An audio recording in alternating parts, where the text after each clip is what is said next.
donc là, l'idée, c'était de parler du livre qui s'appelle La Caste de Laurent Mauduit. Je sais pas si tu connais, c'est un cofondateur de Mediapart. Je sais pas si tu as déjà entendu ce nom.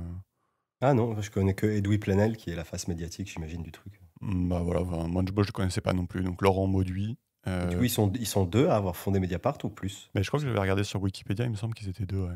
Ok. Ah, c'est Ouais. marrant. Donc, il y a vraiment un mec qui prend toute l'attention médiatique et l'autre qui est homme de l'ombre. Bah c'est vrai que moi je le connaissais pas l'autre. Ouais. Et donc ouais, donc ce gars, là, Laurent Mauduit, il a fait un livre qui s'appelle La Caste et qui va parler des gens qui nous dirigent et des différentes critiques qu'on peut leur faire. Et je sais pas, je me suis dit que ça pouvait être intéressant pour plusieurs raisons, parce que déjà, moi, j'y connais rien, en fait, tu sais, aux différents ministères et comment ça marche, donc déjà, je trouvais ça cool. Et en plus, tu sais, on n'a pas fait trop de livres qui bâchent Macron et son équipe. Donc là, c'est fait de manière pas trop nuancée. Mais c'est vrai que, tu sais, à chaque fois que tu vas dans le relais, dans une gare, SNCF, tu as toujours 3 ou 4 livres sur Macron qui n'ont pas l'air hyper élogieux. On n'en a jamais fait, en fait, au final. Je sais pas si toi, si toi On ça se te chauffe comme devait. thème. On se- Mais ça parle du coup du. En gros, ça parle des élites dirigeantes, ça parle des hommes politiques ou ça parle spécifiquement de LREM? Non, non, ça, ouais, c'est. Enfin, en gros, tu vas voir, ouais, il va définir ce qu'il appelle la caste. Donc, il Ok. va, il va définir voilà, dans quel ministère on les trouve. Il va expliquer pourquoi c'est eux qui dirigent. Et ouais, il va expliquer que Macron, c'est une sorte d'apothéose de ce phénomène. Ok. Donc, c'est pas forcément focalisé sur Macron non plus. Mais il en parle beaucoup quand même. Ok. Et, donc voilà. Donc ce qu'on peut faire, c'est je te propose, on peut commencer par expliquer ce qu'il appelle la caste. Est-ce que déjà toi tu vois ce que c'est un ministère régalien? Moi j'avoue je savais pas ce que c'était. Non, en fait, j'ai jamais trop compris. Voilà. Du coup, non, c'est un truc que j'ai bien aimé avec ce livre parce qu'en fait il drop plein de trucs où tu te dis mais en fait je suis censé savoir. Oui. Et en fait finalement je l'ai lu avec Google à côté parce que juste, Bah, enfin, c'est vrai que c'est juste ministère c'était régalien, on illisible l'entend en fait. souvent, genre c'est le ministre de l'Intérieur, des Affaires étrangères et je sais pas quel autre, tu vois. Ouais. Mais j'avoue, j'ai jamais trop compris la signification du truc. Ouais, donc tu vois quand même à peu près ce que c'est, mais Ouais. moi je pense que je voyais même pas ce que c'était. Donc la définition, c'est qu'on dit que la liste des fonctions régaliennes, c'est en gros, c'est les ministères où l'État ne doit pas ou ne peut pas déléguer à des sociétés privées. Et donc en fait, bah, en pratique, oui, ça dépend un peu de l'opinion de chacun. Mais en France, on a quand même l'habitude de dire que du coup, les ministères régaliens, c'est la défense, l'intérieur, la justice et l'économie. Qu'on appelle Bercy en général. Donc pareil, tu vois, moi j'entendais souvent Bercy sur BFM TV, mais j'avais jamais 2 neurones qui se sont connectés pour dire ok, ça c'est le ministère de l'économie. J'avais jamais forcément capté. Donc, donc ouais, ça c'est aussi un truc cool de ce livre, c'est que Ok, donc, ouais, donc la définition de régalien, c'est des domaines politiques où il faut minimiser l'intervention du privé. ouais, j'aurais dit ça. Ouais. Enfin, sur Ok, Wikipédia, c'était marqué que l'État ne doit pas déléguer à des sociétés privées ou ne peut pas. ok. Ouais. Oui, parce que tu vois, genre, il se trouve que dans ces domaines-là, genre la défense ou l'économie, machin, il y a des interventions des cabinets de conseil. Tu vois, moi, j'ai déjà bossé dans ce cabinet de conseil pour le ministère de la Défense. Tu vois. Ouais. Donc, enfin bref, tout ça pour dire que la définition est un peu floue. Ok. Ben, en fait, c'est d'ailleurs, il rajoute justement que c'est à l'interprétation de chacun, en fait, parce Ouais, que tu vois, finalement, oui, c'est ça, c'est toi qui décides qu'est-ce que l'État ne doit pas ou ne peut pas déléguer, quoi. Donc ouais, donc ouais. c'est assez flou, ouais. Mais par définition, ouais, justement. Euh, donc voilà, donc qu'est-ce qu'il appelle la caste, Laurent Mauduit? C'est un ensemble d'individus qui vont travailler du coup côté Bercy, donc ministère de la Finance, et qui Ministère de vont l'économie, avoir ouais. de quoi? De l'économie et des finances. De l'économie et des finances, Ouais. et qui vont avoir un pouvoir disproportionné sur le gouvernement et sur les Français. Donc en gros, c'est ça, la caste. Et chose qui n'était pas tout à fait claire pour moi aussi, c'est quand tu travailles dans un ministère et que tu es un fonctionnaire avec des hautes responsabilités, on appelle ça un haut fonctionnaire. Tu vois, moi, c'était assez flou aussi ce que c'est qu'un haut fonctionnaire. D'où le titre complet du livre qui est La caste, enquête sur cette haute fonction publique qui a pris le pouvoir. Voilà. Donc là, je fais beaucoup de Ouais, définitions, mais c'est aussi parce que j'étais un peu un boulet. ouais. Non, mais c'est marrant, tu sais, ça rejoint un peu aussi ce que dit Trump avec The Deep State, tu vois. Ouais, ouais, ouais, Et, bah et, ouais. et en fait, Trump, ce qu'il dit avec le Deep State, c'est marrant parce que j'imagine que ça rejoint un peu la thèse de ce bouquin qui est qu'il y a des hauts fonctionnaires non élus qui n'ont de compte à rendre à personne, mais qui en fait ont un pouvoir démesuré, blablabla. Ouais, c'est exactement la thèse du bouquin. Et d'ailleurs, il en parle de Trump à un moment pour dire en fait, c'est pas parce que Trump il dit ça que c'est pas vrai, tu vois. Enfin, en gros, Oui, il oui. dit oui, ok, il y a peut-être des gens qui surfent un peu là-dessus. Et du coup, ça s'appelle le populisme. Tu vois, populisme aussi, je n'étais pas très bien sûr de savoir ce que c'était, mais en gros, il définit ça comme ça. C'est qu'en gros, quand tu surfes sur la haine des dirigeants, ouais, voilà, enfin, c'est intéressant que tu dis ça parce qu'il c'est vrai qu'il le mentionne, Trump, et il dit, en fait, enfin, juste, c'est pas parce qu'il dit ça que j'ai pas le droit de le dire aussi, du coup. Non. Mais oui, oui, ça rejoint le truc, quoi, carrément. Euh, et donc, voilà, donc la caste enquête sur cette fonction publique qui a pris le pouvoir. Et donc, ouais, vas-y. Non, tu sais, c'est marrant. Moi, je pense que je m'avance un peu dans le bouquin, mais tu sais, il y a Macron lui-même, donc, qui apparemment est le représentant paroxystique de cette caste, Ouais. lui-même a dénoncé l'état profond, il me semble, dans un discours récent, euh, suite à, je crois que c'était des réticences à une réforme qu'il voulait faire soit dans la police, soit dans les affaires étrangères, au Quai d'Orsay. Mhm. Euh, je crois qu'il y a une réforme récente où il enlève le statut particulier des diplomates Ouais. pour les mettre dans un statut général, tu vois, Mhm. qui regroupe plusieurs corps. Tu vois. Et je crois qu'il y a des grosses réticences dans le milieu des affaires étrangères et des diplomates à cette réforme. Et je crois que dans un de ses discours, il a dit oui, faut réformer. Ouais, mais c'est marrant que tu dises ça parce que oui, c'est vrai que le livre est pas très nuancé, mais il y a quand même un ou deux endroits où t'es étonné, en fait, enfin, où du coup, certaines décisions de Macron vont pas dans la direction que lui il décrit. Mais bon, enfin, Ouais, et là, en plus, tu parles pas de Bercy, là, tu parles d'un autre ministère, du coup. exactement. Donc, tu pourras te dire, ok, pourquoi pas, tu vois. Euh, donc, voilà. Donc, voilà. Donc, la thèse du livre, c'est de dire pourquoi on peut dire que le ministère des Finances, c'est une sorte de caste qui est non élu démocratiquement, comme tu disais, et qui a quand même pris le pouvoir. Et en plus, c'est pas tout le ministère des Finances à part égale qui est désigné comme la caste. C'est plus concentré dans certaines parties du ministère, notamment ce qu'on appelle l'inspection des finances et la direction du trésor. Alors ça, pareil, je connaissais pas. Et en gros, quand tu regardes ce qu'ils font, l'inspection des finances et la direction du trésor, en fait, ils sont responsables de tout, tu vois. Ils sont responsables de la finance française, des entreprises du CAC 40, enfin, en gros, juste de l'économie, quoi, globalement. Et tu vois, je sais pas si tu vois un peu ce qu'il veut dire. Il dit que ça va être le vivier, les gens qui sortent de ce truc-là, en gros, c'est eux la caste, quoi. C'est eux qui vont diriger.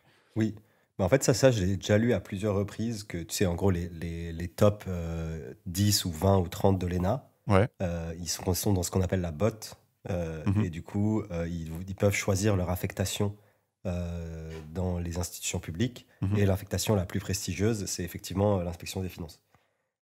Et du coup, souvent, les majors de l'ENA, ils se retrouvent tous dans l'inspection des finances, dans les Bercy, etc. Et du coup, ça crée une forme d'élitisme dans l'élite. Et que, en gros, ces gens, effectivement, ils ont un pouvoir démesuré. Mm. Mais là où c'est flou pour moi, c'est quel est le rôle exact de l'inspection des finances, tu vois, qu'est-ce qu'ils font, tu Ouais, d'accord. Bon, peut-être qu'on va essayer de comprendre un petit peu. Mais vois. Ouais. ouais, tu fais bien de citer l'ENA aussi, parce que du coup, c'est l'école que tu fais quand tu veux devenir haut fonctionnaire. Et il y a tout un chapitre qui est dédié à ça. Mais oui, d'accord, ouais, c'est intéressant ce que tu dis, c'est qu'en effet, du coup, les premiers de promo, ils choisissent justement ces deux sections du ministère des Finances. Et ça n'a pas l'air étonnant, du coup, si c'est en effet Oui, c'est le c'est deux truc. corps. Et déjà, ça te crée un réseau qui va te suivre toute Ouais. ta vie parce que c'est l'élite de l'élite. Mm. Et en plus, tu as une forme de tampon, tu vois. Genre, ce mec-là, il a fait l'inspection des finances, donc en fait, tout le monde sait que tu es quelqu'un de solide, tu vois. D'accord. Parce que c'est l'élitisme à la française où c'est par Mm. concours. Et du coup, toi, déjà, t'es rentré dans l'ENA, qui est l'école d'administration la plus prestigieuse où tu rentres par concours. Mhm. Puis dans l'ENA, tu es sorti major. Mhm. Donc, globalement, dans l'administration, il n'y a pas mieux en termes de Mm. compétences théoriques, quoi. D'accord, d'accord. Ok, bon, ça c'est intéressant. Ou académiques, on va dire. Ouais. Et donc lui, ce qu'il va dire, c'est que cette caste, elle a pris le pouvoir grâce à deux phénomènes qu'on va développer, hein. Il y a des chapitres dédiés à chaque fois. Il dit, un, c'est les privatisations des entreprises publiques. Et souvent, tu vas voir, ils mettent leurs copains à la tête des entreprises une fois qu'elles sont privatisées. Donc c'est assez marrant. Et le deuxième phénomène, c'est une sorte de prise de pouvoir par une sorte de pensée unique, il dit, qui colonise la finance, la politique, la formation des hauts fonctionnaires, et c'est un phénomène un peu plus subtil, peut-être on va mettre un peu plus de temps à développer et à comprendre. Donc ça, il y a des chapitres dédiés pour ces phénomènes-là. Et évidemment, c'est ce qu'on disait tout à l'heure, Emmanuel Macron, dans le livre, il est tagué comme, en gros, l'apothéose de la caste, parce que du coup, il a fait l'ENA. Ensuite, il est devenu inspecteur des finances, donc haut fonctionnaire dans la partie la plus prestigieuse du ministère des Finances. Ensuite, il passe banquier chez Rothschild, donc dans le privé. Donc il va parler aussi des pantouflages qui sont très bien vus quand tu es haut fonctionnaire. Et ensuite, il repasse dans le public, dans le cabinet de François Hollande. Donc il appelle ça un rétro-pantouflage, il va en parler aussi. Et après, président de la République. Donc en gros, c'est le champion, dans le sens où il coche toutes les cases, tu vois. Donc, je sais pas si tu avais un peu ça en tête pour Macron, mais c'est vrai que dit comme Ouais, ça... si, j'avais ça en tête, ouais. parce que j'ai déjà lu des articles. Tac, tac. Donc on peut parler du phénomène numéro 1 là, qu'il évoque, les privatisations. Ça, je trouve ça intéressant comme sujet pour le coup. Je sais pas si tu as des choses à dire avant qu'on commence sur les privatisations déjà. Non, j'avoue, je sais qu'il y a eu des vagues de privatisation Ouais. à la fin des années, fin des années 90, début des années 2000, il me semble. Mhm. Et je sais que maintenant, typiquement, on revient sur certaines privatisations. Tu vois, par exemple, EDF, on le renationalise. Ah ouais. Donc, comme quoi, il y a Ouais. enfin, ce qui peut paraître comme une évidence et une solution magique, et il y a 10-20 ans, peut aujourd'hui être contredit, quoi. Ouais, d'accord. On va en parler justement. Donc ouais. Donc le premier acte de cette caste qui prend le pouvoir, il dit que selon lui, c'est ce hold-up économique, donc, qui passe par la privatisation d'entreprises publiques françaises, donc une privatisation qui est menée par Bercy et le ministère des Finances. Ça passe aussi par le pantouflage, donc ça veut dire quitter le gouvernement pour le privé. Et apparemment, ouais, c'est ce qu'on disait, c'est que tu vas avoir beaucoup d'entreprises qui sont privatisées et qui vont du coup être dirigées par des anciens inspecteurs des finances. Et en fait, il va citer pas mal de cas où ouais, c'est carrément les mecs qui dirigeaient la privatisation qui se retrouvent PDG du truc qui a été privatisé. Donc c'est quand même un peu bizarre, quoi. Ouais. On va donner quelques exemples. Mais du coup, ouais. Moi je suis d'accord que le haut fonctionnaire qui est à l'origine ou qui doit gérer la privatisation d'une grande entreprise d'État ou d'une grande institution publique, Mhm. qui se retrouve après à la tête de cette même institution, moi je suis d'accord qu'il y a conflit d'intérêts et c'est problématique. Mais est-ce que le mec discute des privatisations en tant que tel? C'est-à-dire, j'ai l'impression qu'il y a un sous-jacent comme quoi la privatisation, c'est pas bien quoi qu'il arrive. Ouais. Donc ma question c'est, est-ce qu'il y a ce sous-jacent? Et s'il y a ce sous-jacent, est-ce qu'il explique pourquoi c'est pas bien? Parce que moi je suis pas nécessairement d'accord. Oui et non, en fait, je pense que, bon, même si le livre est pas très nuancé, si je veux un peu, Ouais. si je veux un peu nuancer le truc qu'il dit, c'est que lui, ce qu'il va dénoncer surtout, c'est qu'il y a une sorte de pensée unique néolibérale dans tous ces gens qui va désigner par la caste. Et donc, dans cette pensée unique néolibérale, en fait, il y a cette évidence qui est que, en gros, il faut tout privatiser, enlever un maximum de règles, dépenser le moins possible pour les prestations sociales, enlever les impôts pour les riches. Enfin, tu vois, t'as une espèce de pensée unique. Et la privatisation, c'est inclus dans cette pensée unique. Donc, Oui, finalement, il n'y a pas vraiment de personnes qui sont là pour faire contrepoids et pour dire ah attention, là, dans ce cas-là, c'est peut-être pas une bonne idée. Donc, je pense que, je le connais pas Laurent Mauduit, mais je pense qu'il pourrait entendre qu'il y a certains arguments, et dans certains cas, ça peut être intelligent de privatiser. Mais juste, si on steelman son propos, je pense qu'il dit que, en gros, ouais, il n'y a pas de contrepoids, quoi. Il n'y a pas Ouais. d'avis différent, quoi. Donc, je sais pas si ça te va. Oui, ça me va. Mais tu vois, mais typiquement, moi, ça m'intéresserait, bon, c'est pas l'objet du bouquin, mais Ouais. d'avoir un jour une analyse de quels sont les avantages et les inconvénients d'une privatisation, quels sont les avantages et les inconvénients d'une nationalisation, Ouais. et une vision historique, empirique sur les 50 dernières nationalisations qui ont été réalisées en Europe et les 50 dernières privatisations qui ont été réalisées en Europe. Quel a Mhm. été le résultat à année +1, +5, +10, tu vois. Ouais, d'accord. Non, Et, en effet, ouais. Mais je comprends, c'est pas du tout l'objet du bouquin, mais juste c'est parce que c'est souvent un débat que j'ai eu avec des proches, genre Mhm. faut pas privatiser ou faut privatiser parce que le privé c'est plus efficace, blablabla. Mhm. Et c'est resté à l'état de débat un peu stérile, Mhm. alors que je pense qu'on a les connaissances empiriques pour regarder en fait qu'est-ce que ça a produit, quoi. Oui, oui, c'est vrai. Ouais, c'est vrai que je te rejoins parce que, en fait, quand je suis allé sur Wikipédia chercher la liste des privatisations, donc, enfin, bon, en gros, juste pour expliquer, il explique que ce mouvement de privatisation moderne, en gros, ça commence vers 86, donc c'est précis comme date, mais en gros, c'était 86, c'est la cohabitation où Jacques Chirac, il est Premier ministre, alors que c'est Mitterrand le président. Et donc, en gros, il dit c'est à partir de là que toutes les privatisations commencent. Et moi, je suis allé sur Wikipédia pour avoir la liste. Et ouais, c'est vrai que c'est une liste à rallonge, en fait, je me rendais pas compte, mais enfin, c'est juste, enfin, il y en a à la pelle, quoi, en fait. Ouais. Et c'est vrai que, enfin, faites l'exercice, allez sur Wikipédia, regardez les privatisations. C'est vrai que c'est impressionnant, quoi. Enfin, on ne parle pas de 5 de 5 entreprises. Donc c'est assez vénère. Et, euh, et oui, et juste pour info, ce qui m'a étonné, c'est que c'est Lionel Jospin qui a le plus privatisé. Donc c'était pendant la cohabitation où il était Premier ministre de, de Chirac. Et donc, ouais, c'est lui qui a le plus privatisé. Et comme tu disais, c'est pas marqué dans le livre, mais du coup, enfin, là, je te fais le truc de simplet, mais ok, donc du coup, a priori, l'intérêt des privatisations, c'est que ça te rapporte de la thune tout de suite, beaucoup de thunes tout de suite, et donc ça réduit la dette de l'État. Par contre, sur le long terme, c'est pas du tout évident que tu es gagnant, mais là, toi, ce que tu disais, c'est qu'en fait, c'est facile de regarder finalement. Euh, voilà, et après, Oui, ouais. et le truc, c'est que je pense que c'est assez compliqué parce que, oui, effectivement, enfin, privatisation, c'est que tu vends une entreprise publique au marché Mhm, et du coup, tu as une rentrée d'argent frais d'un coup, comme ça, bim. mhm, Donc, ça, c'est intéressant. Mais tu vois, tu as des arguments pour la privatisation qui sont de dire qu'en fait, le secteur privé, il est par essence plus efficace, il n'est pas soumis aux mêmes contraintes que le secteur public. ouais, Et du coup, il peut y avoir plus de concurrence et tu peux développer des fleurons, tu vois. mhm, Il y a déjà, enfin, il y a plusieurs raisons. C'est que pour le financement, déjà, une entreprise privée peut se financer sur les marchés et ailleurs, enfin, mhm, hors national, tu vois. Donc, elle peut grossir plus vite parce qu'il y a des fonds qui peuvent investir dedans, etc., etc. Et tu peux dire aussi, dans la course aux compétences, une entreprise privée, elle peut virer, elle peut, elle peut offrir des salaires plus élevés, enfin bref. Et tout mhm. ça pour dire qu'il y a un argument qui est de dire que les entreprises privées, euh, elles peuvent grossir et avoir plus de parts de marché et être plus efficaces que si elles étaient restées publiques. Mhm.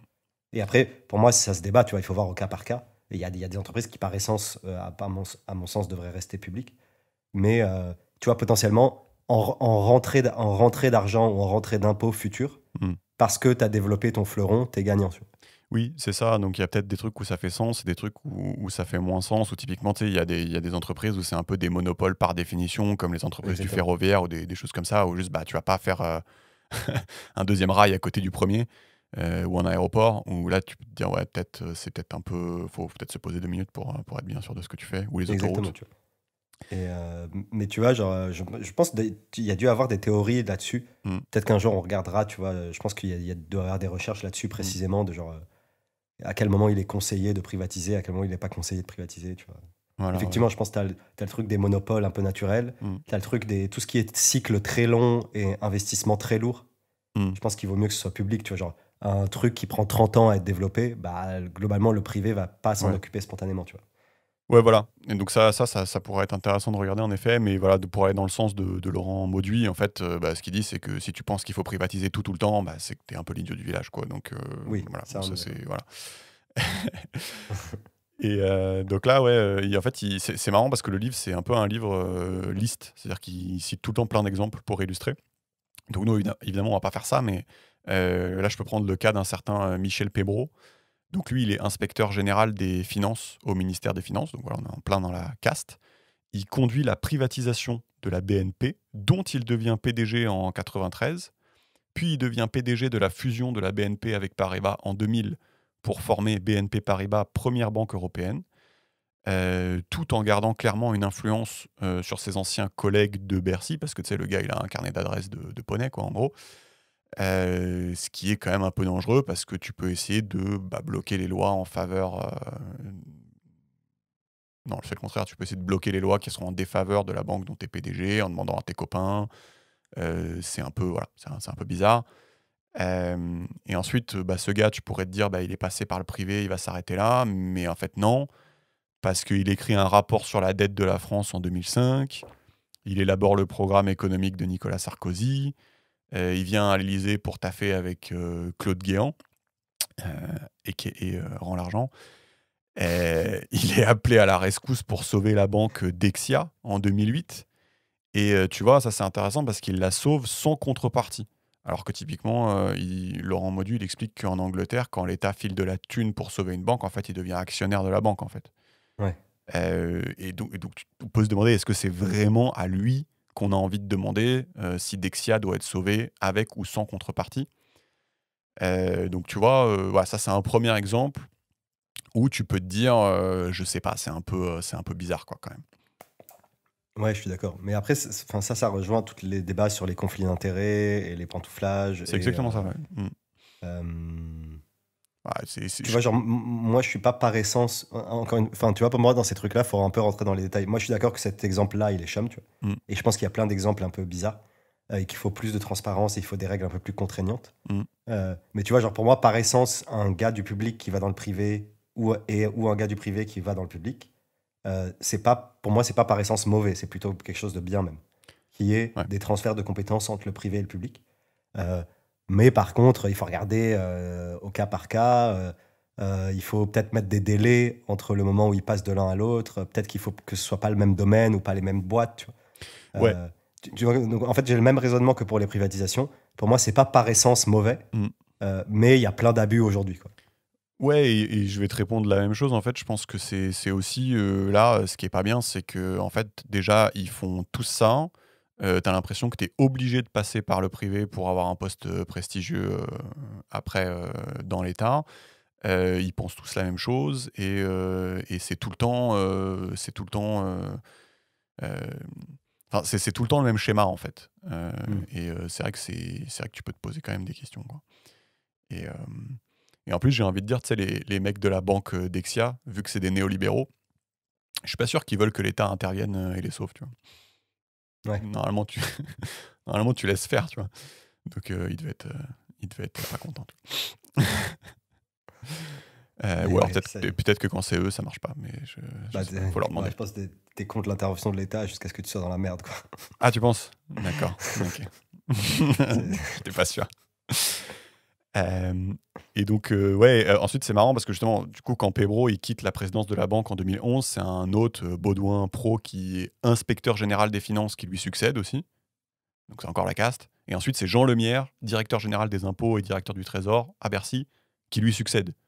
Tu vois, donc Ouais. au bout d'un moment, enfin, tu vois, genre, c'est vraiment, genre, c'est tout le temps ça, quoi. Ouais, on est d'accord. Mais Et ce que je veux dire, c'est que tu perçois la mécanique, quoi. En gros, ouais, t'es une grande banque, genre, il est de ton grand intérêt de prendre un très haut fonctionnaire, ouais, euh, idéalement qui appartenait à l'organisme de régulation des banques, ouais, c'est ça. et parce qu'il a le carnet d'adresse, parce qu'il a la connaissance précise de la législation et même des législations futures, tu vois, potentielles. Mm. Enfin, tu vois, genre, ce que je veux dire, c'est que du point de vue de la banque, c'est compréhensible qu'elle fasse Ah non, ça, mais tu vois. complètement, complètement. Ouais. Et même pas du point de vue de la banque, j'ai envie de dire, mais même d'un point de vue plus. Il y a même un truc pernicieux plus général qui est que, en gros, le mec, quand il sera en fonction, il va toujours avoir en tête, ah, mais peut-être que j'ai envie d'aller travailler dans une banque, donc je vais essayer d'être un peu gentil quand même. Tu vois, Ouais. je pense qu'il doit avoir ça dans un coin de la tête. Donc ça, c'est même pas pour une banque en particulier, c'est juste, tu te dis, bah, c'est un peu bizarre, quoi. Oui. Et donc, en gros, enfin, si on va un peu plus loin, ce qu'on déduit de ces défaillances, c'est que il faudrait être beaucoup plus sévère sur le pantouflage. Et c'est, par exemple, mettre des domaines entiers ou enfin, dire, par exemple, un truc de type, tous les mecs qui ont fait l'inspection des finances, ils n'ont pas le droit de bosser dans une banque pendant 10 ans après leur fonction, un truc comme ça, quoi. C'est ça qu'ils suggèrent ou ils suggèrent pas? Il suggère pas trop Ok. de choses, mais par contre, ouais, pourquoi pas. Et Tu vois? il me semble qu'il suggère aussi que typiquement les postes les plus prestigieux dans les hauts fonctionnaires, que ça soit plutôt pas requis d'être passé par le privé pour les avoir. Parce qu'en gros, les mecs qui sont hauts fonctionnaires fidèles et qui restent pour servir l'État et qui passent pas et qui vont pas faire masse de thunes dans le privé, bah eux, quelque part, ils sont lésés. Tu vois ce que je veux dire? Parce Oui. que du coup, on leur propose pas les postes prestigieux. Et ça crée quand même une dynamique un peu bizarre, quoi. Oui, mais tu vois, même chose, comme je t'ai dit, genre, je perçois pourquoi la banque veut recruter un haut fonctionnaire pour la diriger. Je perçois aussi pourquoi l'État veut recruter Ouais, un cadre, un exécutif, quoi, un ouais, cadre dirigeant d'une boîte passée enfin, d'un gars du privé, bah, pour les mêmes raisons, quoi. Parce que le privé, ça fonctionne pas de la même manière. Autant bien connaître ton adversaire ou ton allié, tu vois, enfin, ce que je veux dire, ouais, genre, je suis d'accord. Ouais, il est intéressant, enfin, je pense il y a une montée en compétences induite par le passage du privé au public et vice-versa, quoi. ouais. Parce que c'est deux univers quand même assez différents. Et du coup, aussi, je comprends pourquoi de l'État, il valorise les profils qui sont passés par le privé. Tu vois. Après, ça doit pas être le seul et unique critère, tu vois. Mm. Mais je trouve ça légitime, quoi. Ouais, je suis d'accord. Mais je trouve que c'est un problème qui est compliqué. Et Ouais. justement, enfin, dans le livre, c'est par l'accumulation en fait des cas de figure que peut-être Oui. tu fais passer un message où tu te dis que oui, quand tu prends un cas, ça te paraît pas choquant.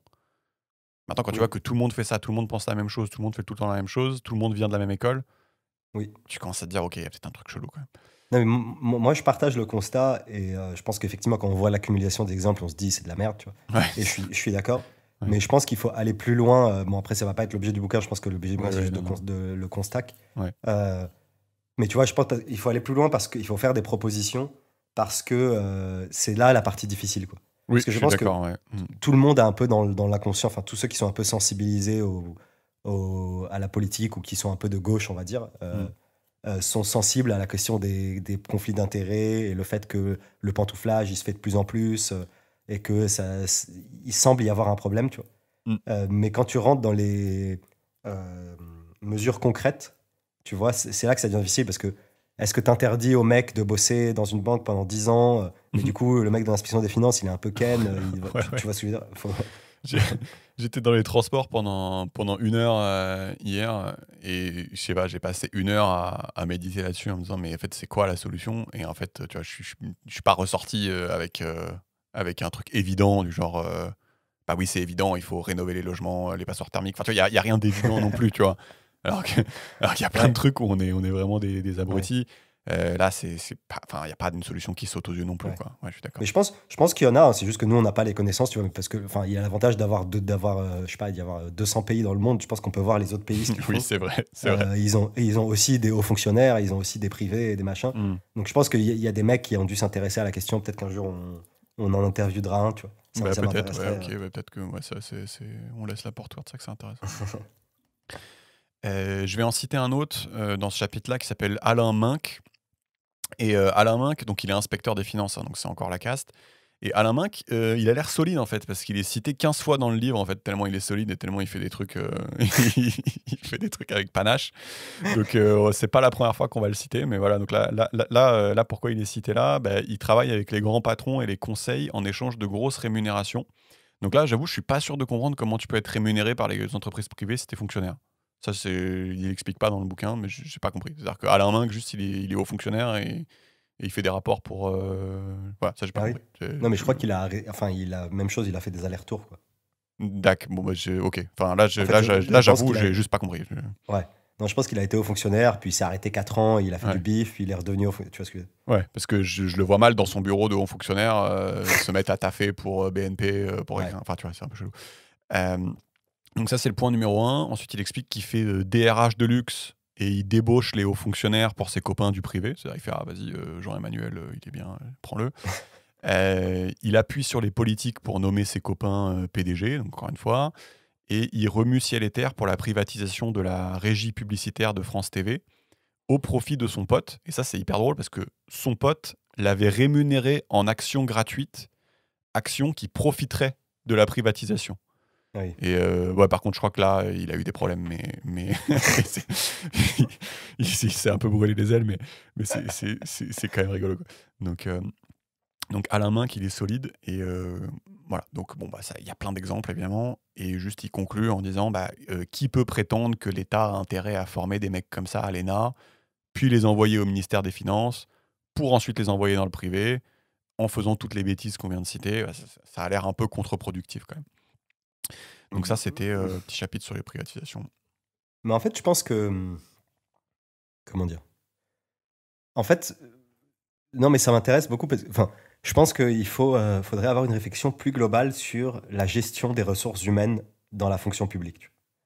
Et encore une fois, c'est pas l'objet du bouquin, mais c'est ce que ça m'évoque, tu vois. Que ce soit les privatisations ou le pantouflage ou les conflits d'intérêts. En fait, tout ça, c'est globalement la problématique de euh, comment tu recrutes, sur quels critères et quelles contraintes tu mets une fois que tu te sépares de la personne. Mais oui, je suis d'accord, c'est Euh, hyper intéressant.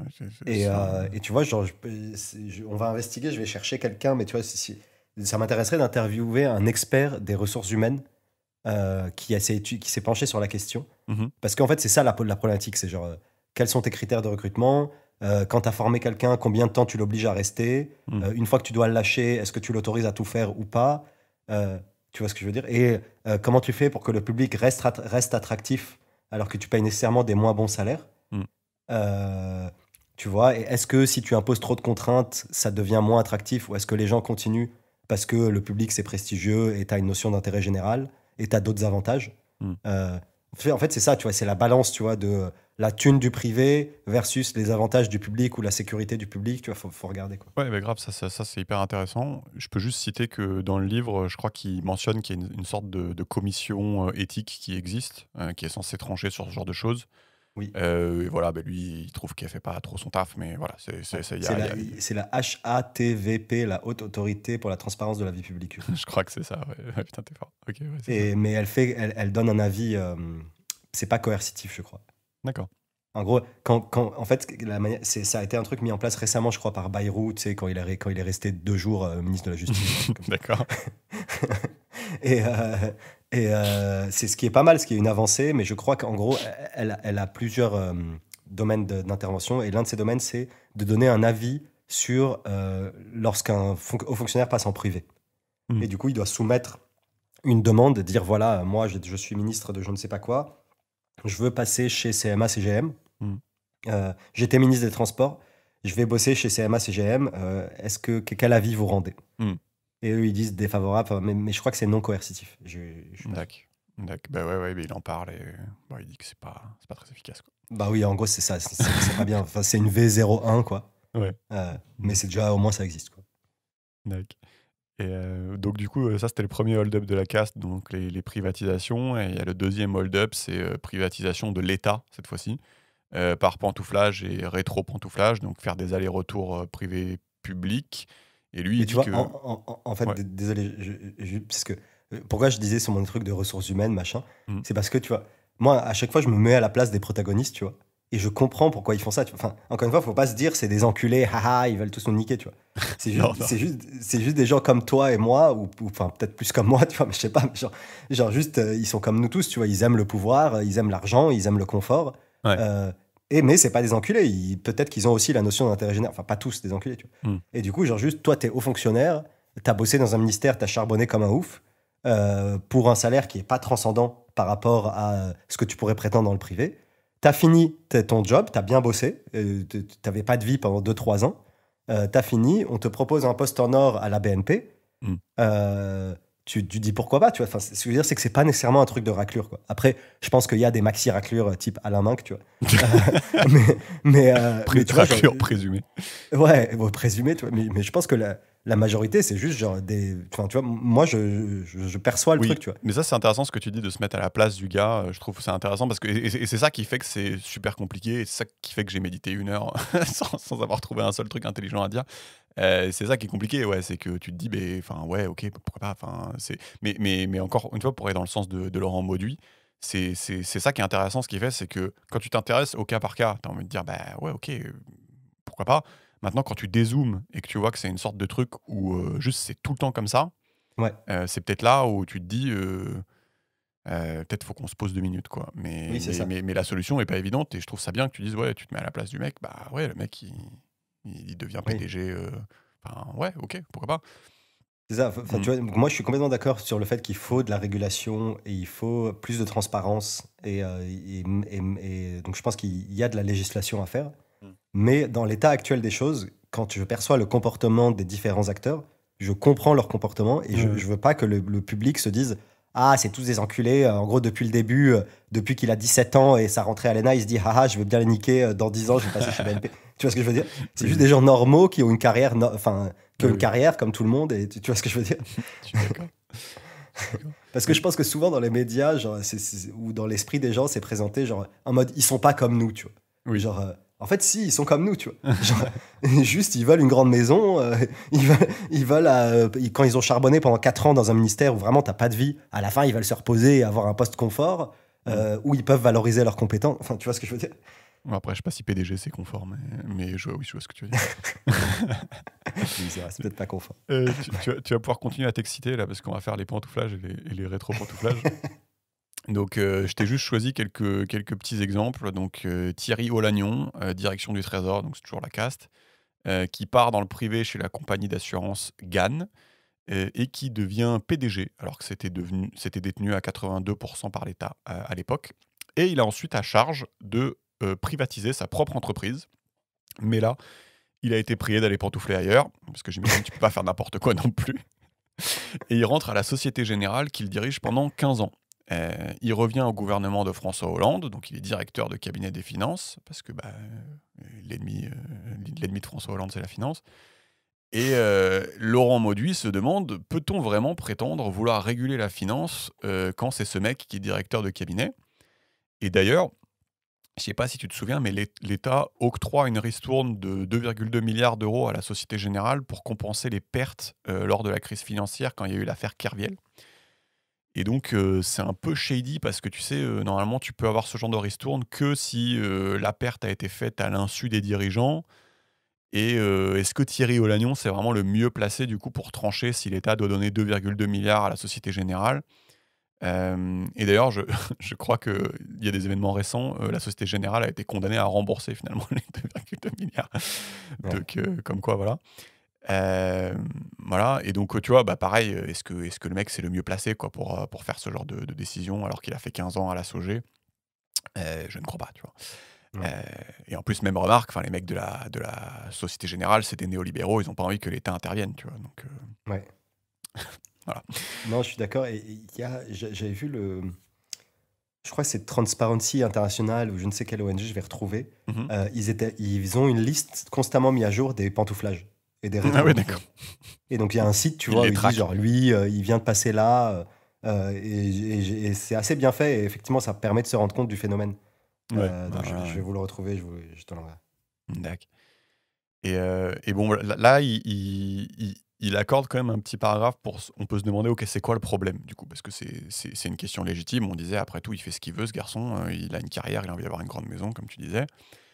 Il y a plusieurs problèmes. Voilà. Il dit, c'est pas optimal parce que le mec, a priori, c'est pas Jésus, donc il peut y avoir des conflits d'intérêts, ne serait-ce que parce qu'il a des potes là-bas, peut-être. Tu sais, t'es toujours biaisé quand t'as fait 15 ans dans une entreprise, après, tu l'aimes bien. Enfin, je sais pas. Je pense que c'est Ouais. pas optimal. Donc même si t'es et donc ok, bon, si t'es pas Jésus déjà ça pose problème, mais même si t'es Jésus et que t'es blanc comme neige, ça va générer des soupçons, donc c'est pas optimal. Tu sais, les gens vont dire t'as fait ça parce que t'avais un intérêt à le faire, donc c'est pas bien. C'est un doigt d'honneur aux autres fonctionnaires qui eux sont restés fidèles à l'État et qui voient les postes prestigieux leur échapper. Donc c'est ce qu'on disait tout à l'heure. C'est comme si le public donnait une légitimité de second rang aux postes prestigieux du gouvernement. Donc, voilà. En plus, tu as une sorte de pollution du public, selon lui. C'est-à-dire que le public cesse d'être un sanctuaire et se met à copier les mœurs dépravées et dites du privé, ignorant l'intérêt général et du coup, ignorant pas le profit, quoi. Donc ça, c'est intéressant, tu vois. Il fait un peu la liste de tout ce qu'on a déjà un peu dit, en fait. Donc, pas forcément se Ouais. répéter. Non, moi je suis globalement d'accord avec lui, sauf sur l'aspect. En fait, je suis d'accord avec lui, mais je trouve que ces trois bémols, Mhm. ils sont. Tu vois, tu as deux revers, quoi. Tu as le côté négatif qui est effectivement, Ouais. par exemple, sur l'aspect pollution des valeurs, tu vois. Mhm. Genre, oui, tu as des valeurs du privé qui viennent et qui sont potentiellement mais négatives, mais tu as aussi des valeurs du privé qui sont positives, tu vois. Ouais, je Genre, suis d'accord. Ouais. tu vois, le privé, c'est souvent un peu plus compétitif, ça bosse souvent un peu plus. Euh, Tu vois, genre, et après, oui, effectivement, tu as la recherche du profit, tu vois. Mais tu vois, je pense qu'il n'y a pas que du moins dans les valeurs du privé, quoi. Non, on est d'accord. C'est ce qu'on disait tout à l'heure. Ouais. Et ouais. Et je vais rajouter un cas qui est pas dans le livre, mais c'était EDF parce que tu t'en as parlé, je trouvais ça intéressant. Du coup, c'est Emmanuel Macron, tu sais, il a choisi Luc Rémont pour devenir patron d'EDF. Ouais. Il était des directeur général de Schneider Electric, polytechnicien. Il est aussi passé par Bercy, donc c'est vraiment un truc de ouf.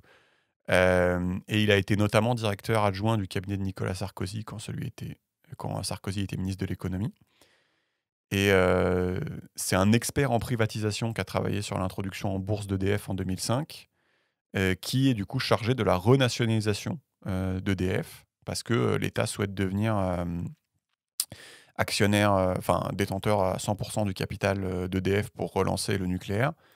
Mais tu vois, j'avais vu le dernier Thinkerview avec Gaël Giraud, là, l'économiste, Ouais. et que t'aimes bien. Et Gaël Giraud, il disait, mais en fait, si l'État il privatise EDF, pardon, s'il rachète 100% d'EDF, c'est peut-être parce qu'il a derrière la tête de le vendre pour le privatiser. Donc, je sais pas, ça avait été évoqué. Je trouve ça intéressant. Ok. Ouais, ouais, bah, oui, oui. Mais non, mais je suis d'accord On sur va voir. Ouais. quand tu vois tous les gars de l'inspection des finances là, où est-ce qu'ils se retrouvent? Hmm. C'est vrai que, enfin, autant je trouve que peut-être parfois il va un peu trop loin dans les mots, je sais pas quoi. Hmm. Autant je suis d'accord, c'est la notion de caste et d'élite dirigeante, elle est vraiment valide pour Ouais. l'inspection des finances, quoi. Ouais. Parce que vraiment, c'est une quarantaine de mecs tous les ans et qui se retrouvent systématiquement dans les plus hauts postes. Il y en a peut-être un qui pète un câble et qui devient écrivain, tu vois. Mais genre, la plupart, c'est vraiment, ils trustent tous les hauts lieux de pouvoir, que ce soit dans le CAC 40 ou dans le public. Ouais. Et après, ils s'entraident tout au long de leur carrière et tout. Donc, c'est vraiment très fort comme truc. Mais attends, mais justement, parce que il y a un passage qui est vraiment bien, c'est en gros quand il... Enfin, il y a tout un chapitre où il décrit cette espèce de consanguinité où ils sont tous ensemble à penser la même chose et à traîner ensemble. Et tu sais, il y a un passage qu'il appelle le capitalisme du Fouquet. Donc, tu sais, c'est pour décrire le crew de Nicolas Sarkozy, parce qu'en gros, quand il avait gagné, je sais pas si tu te souviens, il avait fait un dîner au Fouquet, là, ça avait fait un peu scandale. Ouais. Et du coup, le dîner, c'était... donc, dans ce dîner-là, il y avait Vincent Bolloré, donc patron du groupe Bolloré, donc le mec qui est sur chaud, qui possède tous les médias. Il y avait Édouard de Rothschild, propriétaire de Libération à l'époque. Ils possèdent pas le nectar encore. Non, pas encore. Non, Il a bien tort. Et, on vend à 2 millions. ouais, 2 millions, on vend, j'avoue. 2 millions, on vend. J'avoue, 2 millions, on vend. Donc, et chez Nicolas Sarkozy, il y avait aussi Bernard Arnault, donc le patron de LVMH, patron du journal Les Échos et Le Parisien, et premier témoin de mariage de Nicolas Sarkozy. Donc, what the fuck, tu vois. Donc là, on est... Tu vois, Ouais. quand on parle de consanguinité, voilà, il y a ça. Il y a Martin Bouygues, patron de Bouygues de TF1 et second témoin de mariage de Nicolas Sarkozy et parrain du Putain, fils... mais il a bien choisi ses témoins. Hein. Non, mais enfin, ça, c'est la pièce maîtresse. Enfin, c'est what the fuck, quoi. C'est un génie, putain. Ouais. Et il est parrain du fils de Sarkozy. Voilà. Et après, tu as Antoine Bernheim, patron de Generali, Albert Frère, première fortune de banque de Belgique, Arnaud Lagardère, patron du groupe Lagardère, qui se présente comme le frère de Sarkozy, et Alain Minc, le mec solide de tout à l'heure, à la tête du journal Le Monde.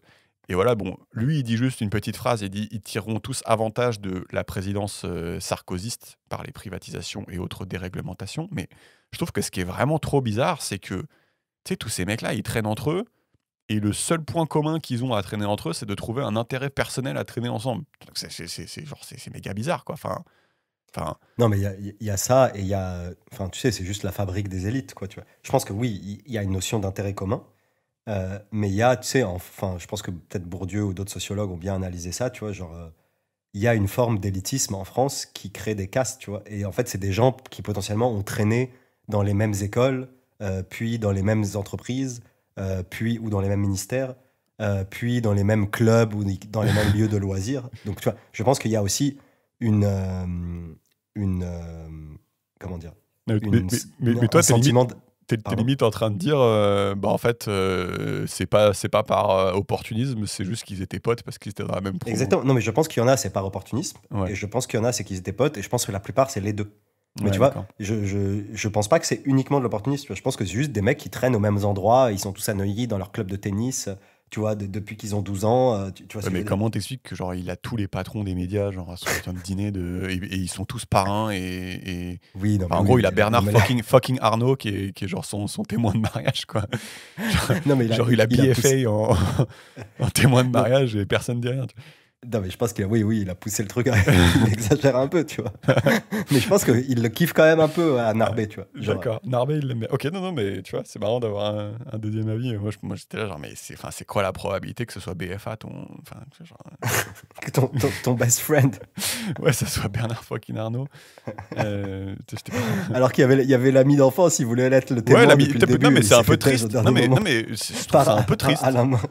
Je trouve ça un peu triste. C'est-à-dire que peut-être ton ami d'enfance, il avait envie d'être témoin de mariage ou parrain de Oui, ton il s'est fils, et fait en ken fait, juste il y a Alain qui arrive et qui te bifle. et qui te bifle. Mais l'ami d'enfance, juste, il est kebabier, tu vois. Il a son kebab à Neuilly et tout. Ouais, c'est ça. Et lui, Et genre, genre, comme il il est a pas pas assez accès stylé, Ouais, c'est ça, il a pas accès au mariage et tout. tu le mets témoin à la mairie, tu vois. Genre. Mais, mais moi, ça m'a fait quelque chose hein, de lire cette liste parce que je me suis dit, enfin, c'est quand même. Enfin, ok, j'avais pas ta vision de peut-être ils sont potes parce que ils traînent dans les mêmes clubs et les machins, mais juste à un moment, enfin, t'as l'impression que les mecs ils sont tous là parce qu'ils veulent se faire la courte échelle, quoi. Non, mais ça, Quand je suis même un peu. d'accord. Mais tu vois, pour moi, il faut pas. Et il faut aussi être conscient du mécanisme de reproduction des élites en France, Hmm, qui est que peut-être que tu as 10 écoles, enfin 10 formations, hmm. qui réunissent genre le top des 200 fonctionnaires de France, tu vois. Oui, Genre, oui. en gros, Polytechnique, Centrale, l'ENA, Supélec, je ne sais quel autre, Sciences Po, Hmm, peut-être j'en oublie trois quatre autres, tu vois. hmm, Et ça, bah, en fait, c'est tous les PDG et tous les ministres, hmm. tu vois, presque, j'exagère, tu vois. Mais en gros, et ça, c'est un fait, tu vois, c'est statistique. Du coup, bien sûr que les mecs, ils se connaissent, tu vois. Oui, bah, je sais pas, après, si dans la même promo de Polytechnique, enfin, à moins d'être assis à côté, enfin, je sais pas, je trouve ça quand même un peu. Oui, oui, non, mais après, Genre, c'est c'est quoi la exagéré, tu vois. Mais du probabilité coup, genre, que ça soit nécessairement, le BFA, mec, il enfin, tu connaît vois. un mec, il connaît, ils se rencontrent, ils font les mêmes soirées, tu vois ce que je veux Non, dire. non, mais je vois ce que tu veux dire, ouais. Genre, Je sais pas, ça pue un peu. oui, oui, Il y a un non, mais truc oui. qui. Il y a un Non, truc mais, qui. et en plus, non, mais ils se kiffent, et en plus, ils ont un intérêt mutuel, tu vois. Oui, oui. Mais de toute façon, genre, bref, C'est plus, voilà, là, je pense que c'est plus l'un que l'autre, mais. là, Je pense que. non, mais oui, oui, c'est Genre, c'est quoi la probabilité, tu vois? Enfin, excuse-moi. Genre, enfin, c'est faut quand même se calmer 2 minutes. c'est vrai, Genre, y a pas le pouilleux dans le. genre, il est là. Ah, mais non, mais en fait, il est vachement sympa, en fait. C'est pour ça que. Enfin, tu vois, genre, c'est bon, quoi. Enfin, non, il est très gentil avec mon fils. Bernard. Bernard. Il lui changeait les couches et tout. Genre, bah, stop, tu vois. Enfin, bon. Putain. Mais oui, oui, ok. Bon, on peut parler un peu de la pensée unique, là, du coup. Enfin, on en a parlé tout à l'heure, mais ouais, il y a une espèce de pensée unique qui se déverse dans tous les. Non, mais, Ouais, ouais, vas-y. pardon, ouais, juste pour venir, enfin, ça va répondre aussi à la pensée unique et Mhm, au truc d'avant qui est que, on va dire, la consanguinité des puissants et l'entraide entre les élites, tu vois. mm, Euh, En fait, pour moi, effectivement, ça rejoint pour moi, du coup, on a identifié la problématique de la gestion des ressources humaines mm, dans les institutions publiques, laquelle il faudrait se pencher et il faudrait s'intéresser à comment ça marche pour la rendre moins perméable aux intérêts privés tout en la maintenant attractive. mhm, Euh, Tu vois, et je pense il y a un autre débat, c'est euh, comment rendre plus divers euh, les élites en France, tu vois. ouais, Euh, et en gros, les élites, c'est, on va dire, les hauts fonctionnaires et les cadres dirigeants. Tu mm, vois. Et effectivement, parce que, en fait, si tant que tu n'auras pas un certain niveau de diversité, donc tant que les mecs ils viendront des mêmes formations et des mêmes milieux sociaux, mm. bah, nécessairement, ils vont s'entraider. Et nécessairement, tu n'auras pas un peu cet enrichissement mutuel qui vient du désaccord. Tu vois. Ouais, Et tu vois, genre, et je pense que c'est la deuxième problématique ou la deuxième axe de solution, tu vois, d'investigation qu'on pourrait avoir, c'est effectivement, les mecs, ils viennent tous plus ou moins des mêmes milieux, ils viennent tous plus ou moins des 10, 20 mêmes ex-écoles, et du coup, ça produit les effets néfastes que tu vas décrire maintenant. Tu vois. ouais. Mais, Mais voilà. mais ouais, enfin, en fait, ça, je trouve ça hyper intéressant, justement, Parce que lui, ce qu'il propose, c'est en fait, il dit qu'il y a d'autres pays où en fait les hauts fonctionnaires viennent des universités. Donc il dit que ça aide déjà un peu à la mixité sociale. Et ensuite, typiquement, enfin, je sais pas si tu étais au courant, mais Macron, il a dissous l'ENA. Ouais. Et il a remplacé, enfin, en gros, il a créé une autre école qui est censée remplacer le truc, qui s'appelle l'INSP ou l'ISNP ou un truc comme ça. Bon, alors Laurent Mauduit, il est toujours vénère, il dit bah en fait, il a juste repeint la façade de l'école. Ouais. Mais en gros, il y avait, typiquement, j'avais vu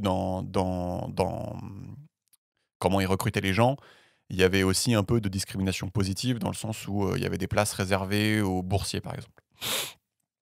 Et tu vois, ça, c'est un truc sur lequel j'ai pas mal évolué parce que, tu vois, moi, j'étais un peu comme tout le monde. Je disais, ah, mais en fait, faut que ça soit méritocratique, il faut que ce soit les gens qui aient le mieux passé les concours, qui ont eu les meilleures notes et tout, qui deviennent hauts fonctionnaires parce que sinon, c'est pas juste. Et en fait, d'avoir lu le livre, tu sais, Le piège de la méritocratie, là, Ouais. ça m'a vraiment ouvert les yeux dans le sens où, bah, en fait, si tu veux, avant, il n'y avait pas de méritocratie. C'était quand même les élites qui allaient automatiquement dans les postes prestigieux. Après, on a essayé de mettre en place une méritocratie parce qu'on s'est dit, bah, du coup, ça va résoudre le problème. Et en fait, juste, il se trouve que les élites, ce qu'on a vu dans le bouquin, sont très très fortes à surentraîner leurs enfants. Tu vois. Et donc, du coup, bah, la méritocratie, j'ai envie de dire, bah, ok, bah, juste, c'est toujours les mêmes mecs qui chopent les postes prestigieux parce que juste, ils sont surentraînés par leurs parents qui se trouvent être très bons à les surentraîner. Et donc, tu vois, typiquement, cette espèce d'idée de piocher un peu, bah, pas forcément les gens qui ont les meilleures notes, ça peut être un peu le next step pour voir est-ce que ça peut pas résoudre un peu certains trucs. Parce que là, on est coincé en gros. Avec la méritocratie, c'est toujours les mêmes mecs, quoi, du coup, malheureusement. Oui, non, mais je suis Donc, d'accord. Et c'est ça. Et en fait, pour moi, pour corriger ces problèmes-là des conflits d'intérêts, des pantouflages, euh, pour moi, c'est ça les deux gros problèmes. Enfin, pour mm, moi, globalement, ce bouquin, il est à propos, il est au sujet du conflit d'intérêts oui, oui, oui. et de l'élitisme et du pouvoir démesuré d'une Mm, petite proportion des gens. mm, Euh, et en fait, pour résoudre ce problème-là, pour moi, c'est tout un chapelet de mesures, mais assez précises, tu vois. mm, C'est genre mettre des délais à la fin pour les hauts fonctionnaires avant qu'ils puissent aller dans certains secteurs du privé. mhm, C'est peut-être renforcer les salaires de certains postes dans le mhm. public. Tout à fait, ouais. C'est, comme tu disais, introduire des quotas de boursiers pour induire de la mixité sociale dans les grandes écoles françaises. Mhm.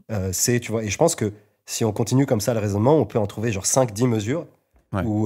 Mais tu vois, et je pense qu'une ne résoudra pas le problème, tu vois. Il en faut Non, genre ouais, 10. ouais. C'est renforcer la haute autorité, la HATVP, là, Mhm, pour qu'elle ait un pouvoir plus coercitif, pour qu'elle puisse s'auto-saisir, pour qu'elle ait plus de moyens, etc. etc.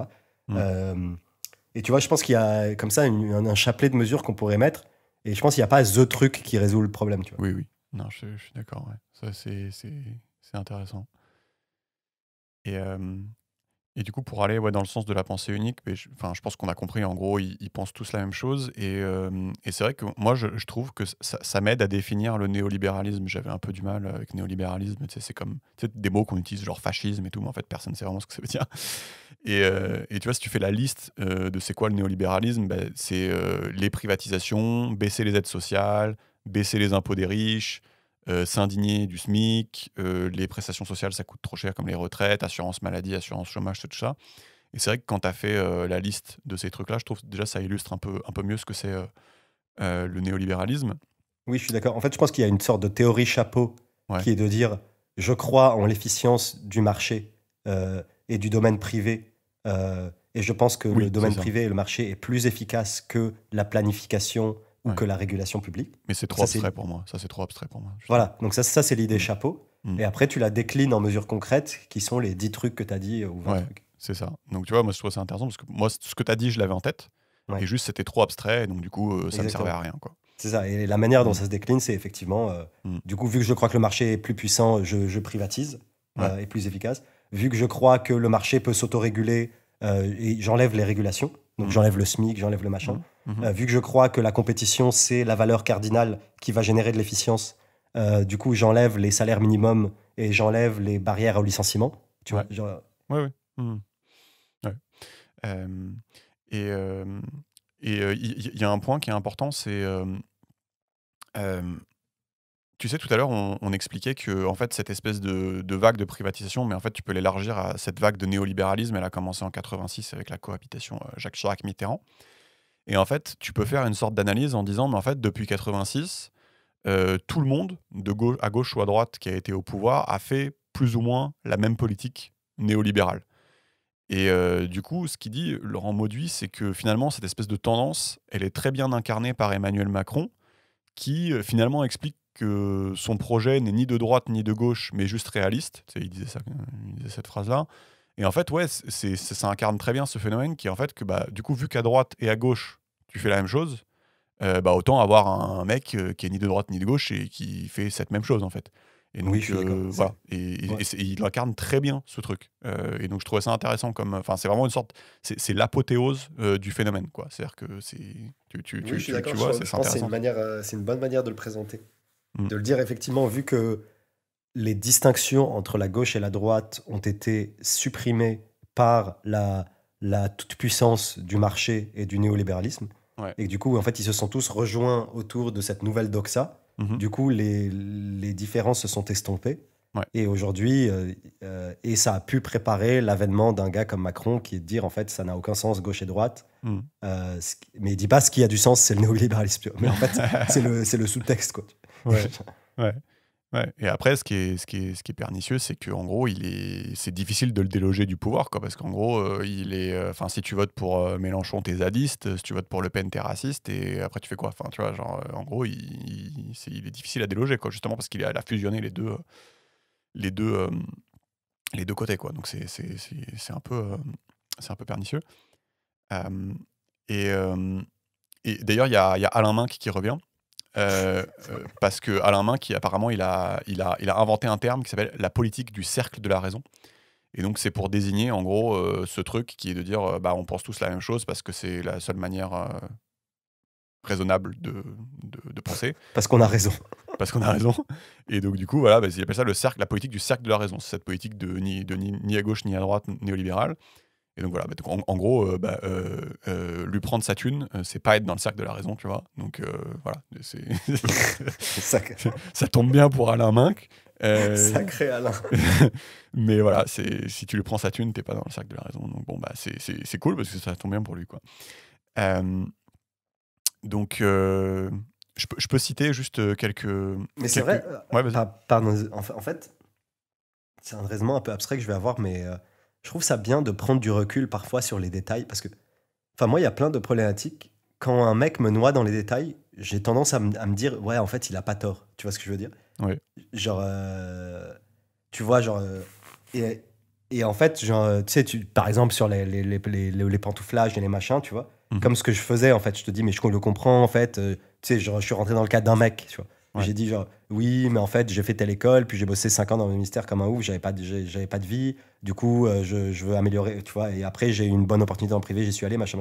Donc en fait, je trouve que noyer dans les détails, c'est un peu une manière de diluer le poisson et de susciter et de réduire la résistance d'un interlocuteur, tu vois. Ouais. Et en fait, je pense que ce que tu as fait, c'est bien qui est de dire ok, mais si on prend du recul et on regarde dans les grandes masses, et quand on voit l'accumulation du truc, on sent qu'il y a un problème. Tu vois. Ouais. Et en fait, c'est une bonne... désolé, je reviens là-dessus, parce que je trouve que c'est intéressant ce que tu as fait. Et en fait, parce que moi, j'ai une tendance naturelle à me mettre à la place ou à rentrer dans le détail. Et en fait, une fois que tu rentres dans le détail, tu peux parfois passer à côté de l'éléphant dans la pièce, tu vois. Ouais. Tu vois ce que je veux dire? Et genre, t'es là, mais en fait, c'est chelou ce qu'ils font, tu vois. Ou en fait, c'est chelou que le mec, il soit... témoin que ces 2 témoins de mariage ce soient les 2 mecs les plus puissants de France, tu vois. et tu vois, et moi je rentre dans l'état, je suis là, mais oui, mais en fait ils étaient potes à l'école, enfin tu vois ce que je veux dire. Ouais. Et en fait je pense que c'est souvent un procédé que ces gens-là utilisent aussi, tu vois. Voilà, du coup j'essaye de me vacciner. Ouais, en fait, ouais, c'est intéressant ce que tu dis parce que finalement il y a toujours une excuse. Finalement, en fait, au cas par cas. Tu peux toujours dire oui, mais je l'ai rencontré, machin, il a été gentil avec mon fils. Enfin, il y a toujours quelque chose. Maintenant, c'est pas possible qu'en moyenne, il y ait toujours quelque chose, tu vois. Enfin, Exactement. Donc je pense que c'est intéressant d'avoir la vision précise ou la vision anecdotique d'un cas particulier Mm. pour pouvoir comprendre les ressorts et les mécanismes. Mm. Mais c'est aussi, c'est plus intéressant et c'est indispensable d'avoir la vision agrégée et détachée d'un individu pour réellement comprendre une situation, parce que sinon tu te fais niquer en fait. Ouais, c'est ça. Non, mais ouais, mais c'est un peu le thème du livre de dézoomer justement pour. Donc Ouais. c'est pas mal fait, ouais. Ouais, parce que c'est intéressant, parce que effectivement, en fait, quand tu zoomes sur chacun des trucs qu'il dit où c'est hardcore, en fait, quand je zoome, souvent, genre, je suis moins choqué. Ouais, c'est ça. Je suis d'accord. Et, et du coup, c'est intéressant. Je pense que dans les débats, etc., c'est intéressant de les voir comment peut-être nécessairement ils zooment et comment toujours garder à l'idée qu'il faut dézoomer, en fait. Tu vois. Ouais, c'est ça. Donc je peux donner quelques éléments de la pensée unique. Donc typiquement, il y avait privilégié le capital, donc les actionnaires par exemple, face au salaire. Donc ça c'est un élément de la pensée unique néolibérale qui décrit. Et tu vois, il y a une première réforme majeure, il dit dans les années 80, sous la rigueur, ça s'appelait, je crois, sous François Mitterrand, qui était la désindexation des salaires sur les prix. C'est-à-dire, tu sais, en gros, quand il y a de l'inflation, tu montes pas les salaires. Et en Ah, fait, ouais, parce qu'avant, tous les salaires, ils étaient indexés sur l'inflation. bah, de ce que je comprends. Ah, c'est stylé, parce Bah, qu'aujourd'hui, le SMIC, il est mais, indexé sur l'inflation, mais juste le SMIC. mais peut-être je dis de la merde, mais du coup, Ok. enfin, il l'a dit de manière tellement Ouais. sûre que je l'ai cru sur parole. Peut-être qu'on fact-checkera. Ou peut-être que c'est pas ça qu'il voulait dire et juste j'ai mal compris, je suis un canard. Mais en gros, juste pour te dire, enfin, c'est vrai que. Franchement, c'est pas idiot, ça, d'ailleurs. Je comprends pas pourquoi ça a été abandonné. Bref. Mais justement, enfin, en gros, moi je trouvais ça con.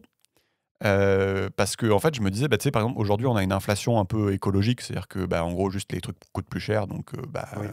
voilà, basta, quoi. Si ça coûte plus cher de produire 10 tomates parce que c'est pollué, il y a du réchauffement climatique et les sols sont épuisés, bah, ça coûte plus cher, et puis tu vas en acheter moins, et puis tant pis Ouais. pour toi.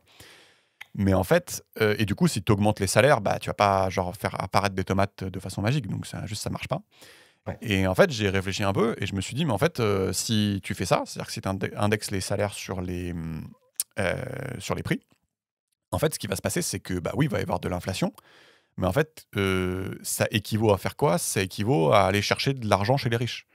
Parce qu'en fait, les gens qui avaient du capital, qui avaient des biens, qui possédaient de la dette, en gros, bah ça va venir prendre leur thune pour que, en gros, le mec qui a eu son salaire indexé sur l'inflation, en gros, il puisse toujours s'acheter autant de tomates. Donc en fait, indexer les salaires sur les prix, j'ai l'impression qu'on peut voir ça comme une sorte de transfert d'argent euh, depuis le capital vers les gens qui travaillent, tu vois. Et donc du coup, enfin, tu vois, j'ai changé d'avis là-dessus parce que j'avais pas vu ça comme ça. Et en fait, ça paraît logique du coup que, enfin, la caste n'aime pas qu'on fasse ça parce que clairement, enfin, ça privilégie pas du tout les personnes qu'ils ont envie de privilégier, tu vois. Et ça, c'est un truc où je sais pas si tu avais ça en tête. Moi, j'ai complètement changé d'avis là-dessus. J'avais pas du tout ça en tête. J'avoue, moi, j'y avais pas trop réfléchi en fait à l'indexation sur. Parce que tu Ouais, sais, t'as le truc de oui, si t'es index, ça fait une spirale salaire-inflation, tu vois. bah, c'est exactement ça, ouais. Ouais. Euh, et en fait, j'ai pas trop réfléchi à la question. Donc moi je me dis, bah, pour peu que tu contrôles un peu pour pas que ça fasse une hyperinflation, je me disais, bah, du coup ça privilégie les gens qui travaillent, quoi. Donc on peut commencer à comprendre pourquoi ils sont contre ça. Euh, voilà. Et tu as une autre croisade, c'est en gros l'austérité salariale, les SMIC bas ou pas de SMIC. Et c'est vrai qu'il dit que ce qui est étonnant, c'est que l'austérité que ces gens-là ils prônent, c'est souvent bien pour les autres, mais c'est pas bien pour eux. Euh, Typiquement, il y a un certain Denis Oliven qui se distingue dans le livre en recommandant une politique salariale d'austérité, tout en touchant 3,2 millions d'euros en quittant son poste de directeur général de Canal+, pour 2 ans et demi d'ancienneté. Donc en gros, il a fait 2 ans et demi et il a touché un bonus de 3,2 millions d'euros. Et donc c'est vrai que c'est marrant parce que c'est une obsession de la caste, il dit, cette austérité, mais c'est pas une obsession pour eux, quoi.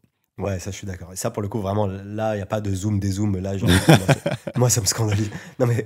mais tu vois, Non, il y mais a des tu études, pourrais il y a faire du des- bif et fermer ta gueule, mais je trouve ce qui est bizarre, c'est faire du bif et un peu trop l'ouvrir comme, comme le père Denis.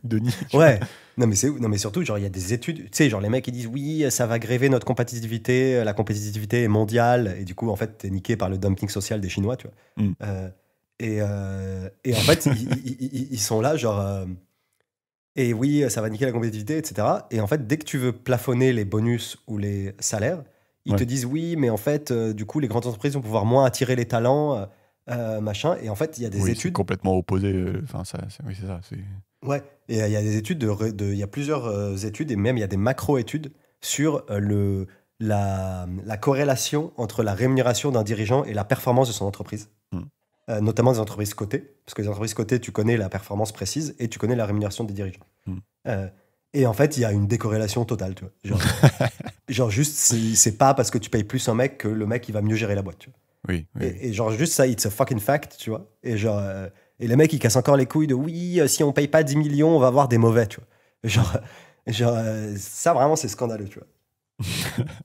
Non mais c'est vrai, c'est scandaleux. Tu vois. Mais ouais, mais surtout que ce qui est marrant, c'est qu'en gros, sur ceux qui sont moins bien payés, là, tu es obligé de faire de la mondialisation et t'aligner sur les pays qui payent le moins. Et par Ouais, contre, sur eux, là, tu es obligé de t'aligner sur ceux qui payent le plus, tu vois. Donc ouais, c'est quand même un exactement. moment genre, ok, bon, ça fait un peu de foutage de gueule aussi. Euh, Exactement, genre ça c'est tout bénef, tu vois. C'est tout Ouais. bénef pour eux. c'est tout bénef pour eux, pour Denis. Et dans les deux cas, la raison c'est la compétition mondiale, tu vois. Oui, non, mais voilà, ouais, ok, ça, c'est juste, ouais, c'est un peu bizarre. Mais surtout qu'en fait, moi, ce que je me dis, c'est que si tu baissais les salaires de tout le monde, de tous ces PDG-là, ils pourraient, continuer à se snober les uns les autres, puisque de toute façon, ils ont tous payé Oui. pareil, et donc ils peuvent se snober les uns les autres. Il n'y en a pas un qui snobe les autres, et juste deux, du coup, la thune sert à quelque chose de plus intelligent, quoi. Donc voilà. Il y a une autre obsession, c'est la dette. Donc cette fois-ci, c'est une obsession un peu plus tardive. C'est une obsession depuis 90. Et il y a un symbole fort de cette obsession, c'est la mise en place d'une commission en 2005 d'examen de la dette française. Alors là, tu as un espèce d'énorme crew d'inspecteurs des finances qui vont bosser dessus, direction du Trésor, certains encore à Bercy, certains dans le privé, pantoufleurs, rétro-pantoufleurs, le patron historique de BNP Paribas. Voilà, c'est que des mecs de la caste. Et en gros, ce qu'ils disent, c'est que privé, pas privé, gauche ou droite, en gros, il n'y a plus aucune importance parce que de toute façon, ils pensent tous la même chose, nous dit Laurent. Et la conclusion sans nuance de la commission sur la dette, c'était, je cite, « C'est notre préférence pour la dépense publique qui est à l'origine de la mauvaise situation financière de la France. La France vit au-dessus de ses moyens. » Donc ça, c'est la conclusion de la commission. Et évidemment, la conclusion de Laurent Mauduit, c'est que, en fait, c'est pas ça le problème, c'est juste tous les cadeaux qui ont été faits aux riches, en fait. Donc lui, il a une conclusion qui est pas trop celle-là, quoi, finalement. Ouais. Voilà. C'est vrai que c'est sûr que Laurent, il tient pas trop compte de tous les pauvres qui se mettent trop bien à cause du ruissellement. Et ouais, il cite une étude d'ailleurs d'un gars, Paul Champsor, qui dit que sans les cadeaux aux riches de 2000 à 2010, la dette aurait été inférieure de 20 points par rapport au PIB. Voilà. Je suis pas sûr de comprendre pourquoi on compare au PIB, mais en tout cas, c'est inférieur de 20 points par rapport au PIB. Non, mais c'est la dette, ça se compare toujours par rapport au PIB parce qu'en fait, c'est quoi? Non, mais oui, d'accord, vas-y. Non, parce que c'est une manière d'approximer ta capacité à la rembourser. Mais c'est Parce chelou, que- c'est-à-dire que toi, si tu gagnes 60 000 par an, juste tu t'es endetté de 60 000, c'est pas grave, tu vois. Oui, non, non, mais en gros, genre, si tu as une dette de 100 alors que tu as un salaire de 1, Ouais. on peut dire que tu es surendetté de ouf parce que ta capacité à rembourser par rapport à ton revenu, enfin, tu as une capacité à rembourser faible par rapport au montant de ta dette. Tu vois. Oui, je vois ce que tu veux dire, mais tu sais, il y a des gens qui gagnent 50 000 euros par mois, par an, qui achètent un appart et qui sont surendettés du coup à genre 1000% de leur PIB, tu vois. Ah oui, oui, non, mais je suis d'accord, mais ce que je veux dire, c'est que le fait de comparer au PIB, c'est intéressant. Oui, Ça d'accord. donne une information supplémentaire. Quoi. Oui, d'accord, ok. Moi, j'avais plutôt l'impression que ça faisait, comment dire, ça faisait passer un espèce de faux message, mais peut-être il y a que moi qui avais compris ça comme ça, que en gros, Ça doit pas dépasser 100%. en gros, tout ce que tu gagnes passe dans la dette. Alors que pas du tout. Ah oui, non, non. Moi, Mais peut-être ah c'est oui. moi qui suis, c'est moi qui suis. Non, je pense que c'est plus. moi C'est qui suis surtout. teubé. Non, c'est plus que, en gros, si tu as une économie énorme, tu peux t'endetter en valeur absolue énormément. Tu vois. Genre les États-Unis, tu vois, ils sont endettés énormément en valeur absolue, mais en relatif, c'est un peu moins. Tu vois. Et alors que si tu appliques la. Bref, tu vois. Non, mais j'ai été médisant sur. Ouais, t'as été médisant. Et donc, Laurent Mauduit nous dit « C'est un tour de bonne taux que ce rapport. » Voilà, qui décidément utilise beaucoup d'expressions de vieux dans son livre, donc je voulais quand même en caser une, comme ça vous avez l'expérience de la lecture. Voilà. Euh, Et évidemment, tout le monde se branle sur ce rapport dans les milieux financiers à Bercy, et donc voilà, c'est la faute des pauvres, ils sont trop contents, quoi. Voilà, donc, et, et j'ai regardé un peu du coup les cadeaux aux riches qui nous coûtent un pognon de dingue, comme dirait le chef là. En gros, voilà, c'est l'évasion fiscale, c'est 150 milliards par an. Les niches fiscales légales, c'est 100 milliards par an. Ensuite, il y a un troisième gros poste qui est la baisse de la fiscalité sur les revenus et le patrimoine chez les particuliers et les entreprises. L'ISF, c'est 7 milliards par an, pour info. Donc voilà, c'était juste pour donner un petit peu des chiffres. Je sais pas si tu as quelque chose à dire là-dessus. Enfin, en gros, Non, oui, mais ça, c'est en un gros, truc il a une classique, lecture que en gros, c'est pas la faute des pauvres, c'est juste qu'on fait trop de cadeaux aux riches, quoi. C'est Ouais. sa lecture. Non, mais ça, c'est un truc classique. Et puis surtout, c'est. Là, pour le coup, je trouve que c'est un truc où il faut rentrer dans les chiffres, tu vois. Ouais. Parce que sinon, tu as toujours l'impression que c'est une mesure en faveur des défavorisés, une mesure en faveur des riches, et que du coup, c'est équivalent. Ouais. Et en fait, il faut mettre des montants, quoi. Ouais. Tu vois, c'est comme, Ouais. genre, par exemple, la flat tax sur la vente des actions, enfin, des valeurs Ouais. mobilières que Macron, il a instauré, qui est 30%. Mm. Ça, genre, en montant, c'est énorme. Ou le CICE, là, Mm. qui est le crédit impôt compétitif. C'était des montants énormes. Et en face, il a dit oui, mais j'ai augmenté les allocations logement, ou j'ai fait. Et en fait, enfin, tu vois. Oui, et puis j'imagine qu'il dit que ça va ruisseler ou je sais pas quoi. Mais du coup, Mais, il y a- et en fait, c'était des montants sans commun. Enfin, tout ça pour dire que on compare pas le nombre de mesures. Quand on discute fiscalité, Mhm. on ne compare pas. Il faut que les gens gardent en tête qu'on ne compare pas la quantité de mesures. On compare les montants que rapporte ou que réduisent ou les dépenses que génère chaque mesure. Ouais, mais le truc, c'est qu'il va, tu sais, il va te dire qu'après, il a augmenté la compétitivité ou je sais pas quoi. Donc, du coup, vu que c'est plus subtil, j'ai envie de dire, là, il cite l'étude du gars qui s'appelle Paul Champsor. Ouais, peut-être ça vaut le coup d'aller regarder et voir est-ce que c'est bien Oui. fait, est-ce Oui. qu'il Mais prend ça en se compte, vérifie, voilà. l'histoire d'augmenter la compétitivité. Tu vois, genre, et il y a une instance de l'État, j'ai oublié comment elle s'appelle, qui est Ouais. chargée de vérifier la pertinence d'une politique publique 1 an, 2 ans ou 3 ans après sa mise en place. Ouais, Et, d'accord, ouais. et j'ai oublié comment elle s'appelle. Je crois que c'est le Conseil d'État ou je sais pas trop. D'accord. Et, J'allais te dire, s'ils font ça, c'est souvent trop tard, mais bon, si tu dis que c'est 2 ans, 3 ans, ok, pourquoi pas. oui, bah, peut-être c'est trop tard, mais au moins Mm. ça informe les futures décisions. Tu vois, Ouais, je sais pas. ou, Ok. ou mais au oui, moins on bah, peut annuler la mesure. Enfin, tu vois. oui, en tout cas, Et c'est en gros, intéressant d'avoir ça. ils ont fait, tu sais, il y avait le bouclier fiscal de Sarkozy qui est de dire oui, je vais empêcher les Mhm. départs des riches. Tu vois. Ouais. Il y a le CICE de Macron. Mhm. Et il y a par exemple la flat tax, machin. Mhm. Et en fait, je crois que sur ces 3 trucs, genre, ça a été démontré qu'en fait, ça n'a pas du tout eu l'effet escompté et que c'est de merde. Tu vois. En fait, souvent, sur ces 3. En gros, je pense surtout le CICE et le bouclier fiscal, on pourra retrouver les rapports. Ouais. Ça dit soit, genre, on n'a pas réussi à démontrer un effet. D'accord. Soit ça dit, genre, juste ça n'a pas marché. Tu vois. D'accord. Donc, en gros, c'est soit on n'arrive pas trop à savoir, soit ça n'a pas marché. Ouais, du coup, c'est d'autant plus bizarre que le rapport conclut de façon aussi peu nuancée que c'est de la faute des pauvres. Bah après, ça, c'est sur la dette. Donc, moi j'ai pas d'infos sur la dette encore. Mais bref, oui. Bon, en gros, ils disent que la France vit au-dessus de ses moyens, donc c'est forcément quelque part, tu es en train de dire que tu dépenses plus que tu ne Ouais. rentres d'argent. Ouais. Mais tu vois, c'est intéressant parce que. Ah voilà, ça s'appelle c'est France Stratégie. Ouais. C'est donc, dont la devise est évaluer, anticiper, débattre, proposer. Mhm. Et en gros, ça dépend du gouvernement. Et en fait, elle analyse des différentes grandes politiques publiques. Et par exemple, ils ont fait un rapport. C'est le comité de suivi et d'évaluation du CICE Mhm.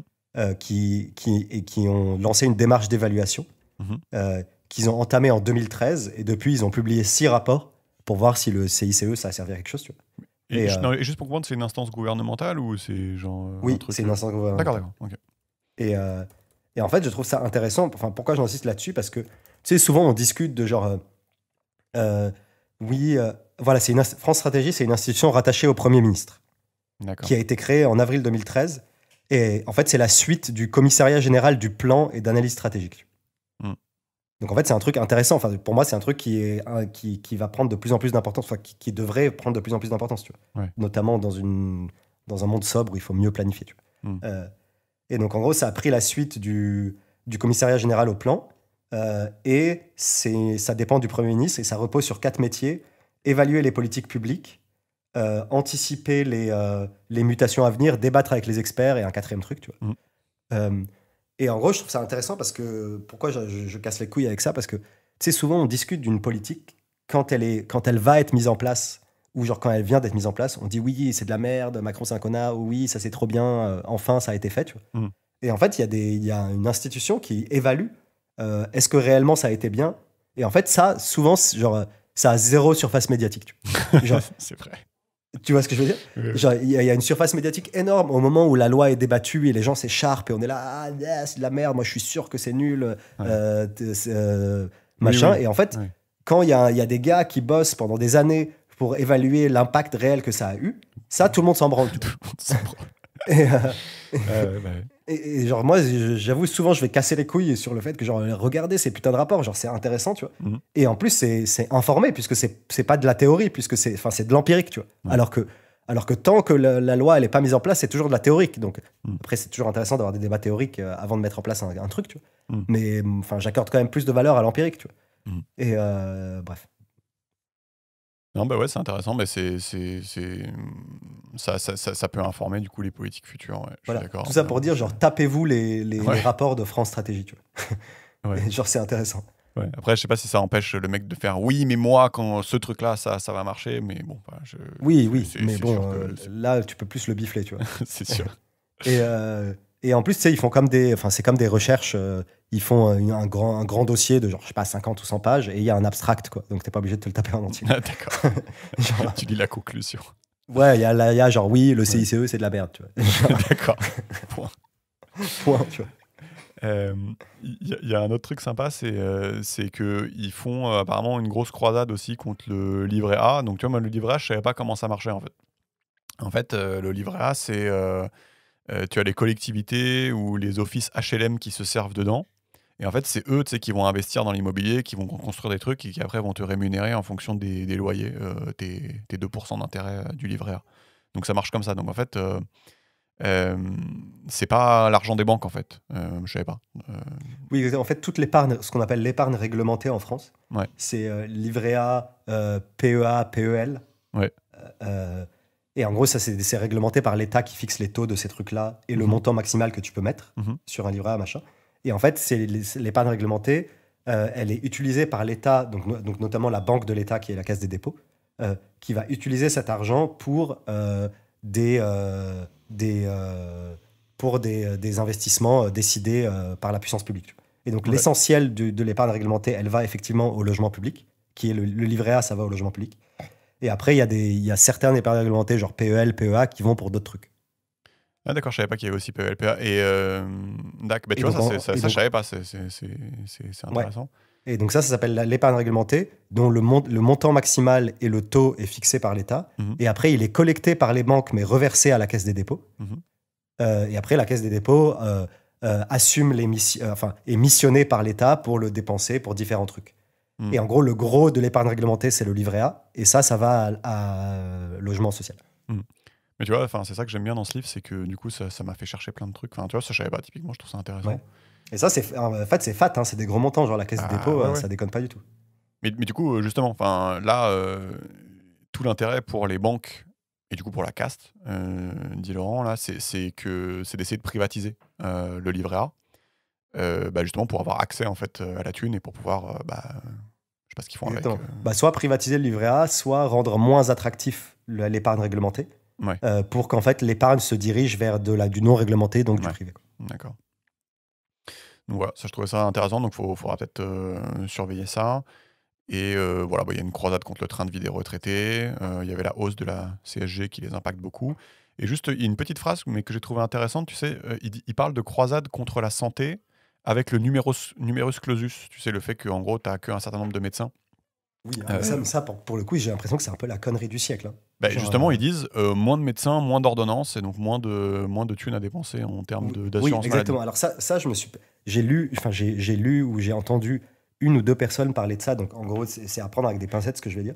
Mais Mhm. du coup, ce que j'ai compris, c'est que tu vois, il a été instauré un numerus clausus, c'est-à-dire le nombre de places en université de médecine a été plafonné pour réduire le nombre de médecins futurs. Mhm. Et pourquoi ils ont, dans les années, je ne sais quoi, 80 ou 90, et pourquoi ils voulaient réduire le nombre de médecins pour réduire les dépenses de la sécurité sociale. Ouais. Donc c'est ça, du coup, ce qu'il dit. Bah oui, c'est ça. C'est-à-dire que si tu mets moins de médecins... Enfin, c'est juste une petite phrase dans le livre, mais moi, je connaissais pas l'argument, donc ça m'a intéressé. Il y a une petite phrase où il dit, bah, du coup, si tu réduis le nombre de médecins, tu dépenses moins en termes de santé. Ouais. Exactement. Donc ça c'est à valider parce que si c'est vraiment ça, Mhm. c'est genre. Et après, ils ont gardé des numerus clausus faméliques, enfin du coup des Ouais. promotions de médecins faibles Mhm. pendant des années. Mhm. Et aujourd'hui, on a abouti à la situation d'aujourd'hui où juste il y a genre pénurie sur plein de spécialistes et il y a des déserts médicaux. Mhm. Et en fait, aujourd'hui, on accroît le numerus clausus, donc on fait péter les barrières pour du coup résoudre ce problème. Mais le problème, c'est que tu as un décalage de 10 ans parce que ça prend 6 à 10 ans Ouais. pour former des médecins. Ouais. Donc en gros, là, on est niqué pour environ 8 ans. Voilà. Ouais. Et on mais est ça... niqué, c'est-à-dire genre il y a des mecs qui partent à la retraite. Donc là, en fait, on sait avec une fiabilité à peu près certaine, avec une fiabilité élevée, que genre là, pendant 8 ans, ça va être la merde dans les urgences, la merde dans les campagnes, parce Ouais. qu'il n'y a pas assez de médecins, quoi. Ouais, mais du coup, eux, ils sont contents parce qu'on économise. Oui, plein de c'est thunes. ça. Mais ça, c'est ouf parce que pour le coup, c'est. Enfin, si c'est ça, après, j'aimerais voir un contrepoids, de réellement comprendre d'où vient la décision de réduire à ce point le numerus clausus. Mhm. Mais si c'est réellement ça, c'est vraiment une. Enfin, ce que je veux dire, c'est que c'est une connerie, genre. Enfin, une connerie simple, quoi. C'est pas dur à calculer, quoi. Juste, genre, je forme 100 médecins par an. Ma population, elle est de temps. Et elle vieillit de temps, donc en moyenne, elle a besoin de tant d'actes par an. Enfin, tu vois, ce que je veux dire, c'est que le calcul, il est simple, quoi. C'est un tableau Excel de 10 lignes, tu vois. Oui, mais Genre- enfin, qu'est-ce qui te dérange dans le fait que. Enfin, là, je me fais l'avocat du diable, mais qu'est-ce qui te dérange dans le fait que, en fait, bah, juste, tu te dis, bah, je vais juste réduire les prestations sociales, je vais juste pas soigner les gens, et je vais économiser de la thune. Enfin, Ah non, c'est ça la oui, logique. non. Oui, c'est ça la logique. Mais ce que je veux dire, c'est que c'est une logique contre-productive parce que, en fait, à la fin, tu aboutis à la situation actuelle où juste, genre, bah, déjà, tu as du décalage ou de l'absence de soins. Mhm. Et donc, ça, en gros, l'État, il est censé. L'objectif de l'État, c'est d'améliorer le bien-être de sa population. C'est pas d'économiser la thune. Tu vois. Et du coup, genre, quand tu fais ça, bah, du coup, tu as soit des décalages, soit du renoncement aux soins. Mhm. Et du coup, genre de la perte de qualité de vie ou de la perte de durée de vie, tout simplement. Donc ça, c'est un gros problème. Tu vois. Genre, juste, t'es dans la campagne, vu que c'est cher ou vu que c'est loin, t'y vas pas, tu te soignes pas, et en fait, ta maladie, elle s'aggrave. Tu vois. Donc, renoncement aux soins ou décalage de soins qui génère de l'inconfort ou de la perte d'espérance de vie. Donc ça, c'est un problème. Tu vois. Ouais. Et en plus, ça génère des tensions sociales de ouf dans tes hôpitaux. Non, Quoi non, mais je suis entièrement d'accord avec toi. C'est juste que. Enfin, ça répond pas à l'argument qui est juste de dire, bah, en fait, je vais juste pas soigner les gens parce que ça coûte trop cher, quoi. Enfin, tu vois, Ah oui, oui. Oui, mais après, enfin, oui, mais. Enfin, mais moi, je suis non, entièrement parce que- d'accord avec toi, hein, mais Ouais, mais ce que je veux dire, c'est que genre, enfin, déjà, ça coûte trop cher. Pour moi, il y a le débat de faut revoir ses oui, priorités. ça, je suis d'accord. Ouais. Voilà. Et de deux, je suis même pas sûr que ça coûte trop cher parce qu'en fait, finalement, de ne pas avoir assez de médecins, ça nique. En fait, ça aggrave plein de maladies qui, in fine, te coûtent plus cher parce que enfin, le mec, tu vas le traiter un Oui. jour, tu vois. Oui, mais non, mais Tu vois, c'est non, mais c'est ça l'argument que je voulais entendre, justement. C'est que probablement qu'en fait, ça coûte pas moins cher, déjà. de un. Exactement. Problème. Mais si tu veux, enfin, après, tu peux avoir cet argumentaire sur tout. C'est-à-dire que, enfin, là, l'argumentaire que tu avais sur la qualité de vie et tout, bah, tu pourrais dire, le rôle de l'État, c'est que les gens soient bien et que du coup, bah, les mecs qui ont des retraites hardcore basses, faut les augmenter. Oui, ok, mais le néolibéral, il va te répondre, le mec de Bercy, que bah, ça coûte de la thune et donc il a pas envie de faire ça, tu vois. Oui, on est Donc, d'accord, mais ouais, c'est bien ouais. pour ça que je suis pas D'accord. néolibéral. Dac. Mais tu vois, ouais, c'est intéressant. Enfin, Mais moi, tu j'avais vois, pas genre vu sur ça le comme ça. numerus clausus, pour le coup, pour moi, c'est un truc. Enfin, tu vois, pour moi, il y a des sujets où ça peut se débattre. Ouais, Et sur le numerus clausus, c'est quand même. oui, c'est ça a quand l'air même- aberrant. Parce que de toute C'est façon, ça a l'air. difficilement défendable quand tu vois la situation dans laquelle on est, où genre Ouais. tout le monde, que ce soit à droite ou gauche, ils disent c'est la merde. Ouais. En gros, bah, de fait, là, ils ont fait exploser le numerus clausus, donc ils ont reconnu une forme d'erreur. Mm. C'est juste que ça aurait dû être fait il y a 5 ans, 10 ans, pour Ouais. pas se retrouver dans la situation de merde aujourd'hui. Quoi. Yes. Parce Euh, qu'aujourd'hui, c'est plus un truc, c'est plus discuté aujourd'hui. Genre, est-ce qu'il faut accroître le nombre de médecins tu vois. Oui, d'accord. je vois ce que Donc tu là, veux pour le coup, il y a consensus, tu vois. Ouais. Genre, Ouais. Oui, mais donc, surtout. s'il y a consensus aujourd'hui, tu reconnais indirectement l'erreur des 4-5 gouvernements préalables. Quoi. Ouais, mais en plus, enfin ça c'est un truc où je trouve que l'argument massu, c'est que de toute façon ça coûte pas, de toute façon ça coûte moins cher de mettre plus de Oui. médecins parce que les gens sont en meilleure santé. Et c'est aussi un des arguments, décidément j'aime beaucoup ce livre là, du piège de la méritocratie, qui est de dire même en fait, tu sais à un moment il dit ça sert à quoi de payer des chirurgiens des sommes énormes pour qu'ils puissent faire des opérations à cœur ouvert, machin, alors que finalement, tu économiserais beaucoup plus de bien-être et de vie à payer plein de petites infirmières ou de coachs de vie ou de machins ou de nutritionnistes ou de trucs. Euh, Si tu veux, c'est pas évident dans le domaine de la santé de faire les calculs qui te permettent, avec une somme donnée, de maximiser en fait le nombre de vies sauvées, le nombre Ouais, on d'années est en bonne d'accord. santé et tout. Donc, c'est pas aussi simple que de dire il y a moins de médecins, donc on va économiser de la thune, quoi, en fait. Enfin, Ouais. voilà, bref. Euh, petit chapitre sur l'administration partie. En gros, je passe très vite, mais ce qui va expliquer, c'est qu'il y a une sorte de résignation des politiques, c'est-à-dire qu'il y a de moins en il laisse de plus en plus de la place à ces technocrates de Bercy pour gouverner. Et en fait, c'est ce qu'on disait au début, c'est que c'est pas forcément normal parce que eux, c'est pas des gens qu'on a élus, donc ils sont censés un petit peu fermer leur gueule et faire ce que les gens qu'on a élus leur disent de faire. Et du coup, il y a une espèce de recul de ce truc-là. D'une part, parce que récemment, Macron il a réduit les effectifs des cabinets ministériels. Donc, on présente ça comme une économie de budget, mais en fait, ça donne plus de poids aux fonctionnaires. Et d'autre part, il explique aussi qu'il y avait une sorte d'habitude dans les années 80 de ne pas avoir que des hauts fonctionnaires dans les cabinets ministériels. Et tu sais, d'avoir des amis, des militants, voilà, et que c'est une habitude qui s'est perdue un peu. Voilà. Et, euh, et il finit avec, il dit, le paroxysme de diriger avec les technocrates, c'est tu sais, de faire des ordonnances ou des 49.3, où en gros, tu fais appel aux geeks de la Constitution pour douiller tout le monde, quoi. Donc, ça, c'est pour évoquer un petit peu. Ouais, en fait, je pense que ça rejoint un peu. En fait, ces trucs-là de hauts fonctionnaires. En fait, aussi, il y a un sous-jacent qui est l'hégémonie de l'économie euh, dans les décisions publiques, tu vois. Hmm, Tu vois, genre, on dit la caste, elles viennent tous de l'inspection des finances qui vient de Bercy. Et aujourd'hui, Bercy, c'est une sorte de paquebot, de genre macro-ministère hmm, qui un peu indirectement contrôle tous les autres à travers les rênes du budget, tu vois. hmm. Et du coup, je pense qu'il y a aussi un sous-jacent derrière, au-delà de la caste en particulier. Je pense que la caste est le produit de le comment dire de la domination de l'économie aujourd'hui sur la chose publique, tu Ouais, ouais, vois. c'est ce qu'il explique, ouais. Et euh, et tu sais, aujourd'hui, on raisonne principalement en matière économique. Et ensuite, tu vois, on voit d'abord si ça rentre dans les cases et si ça rentre dans le budget et si c'est rentable et si c'est machin.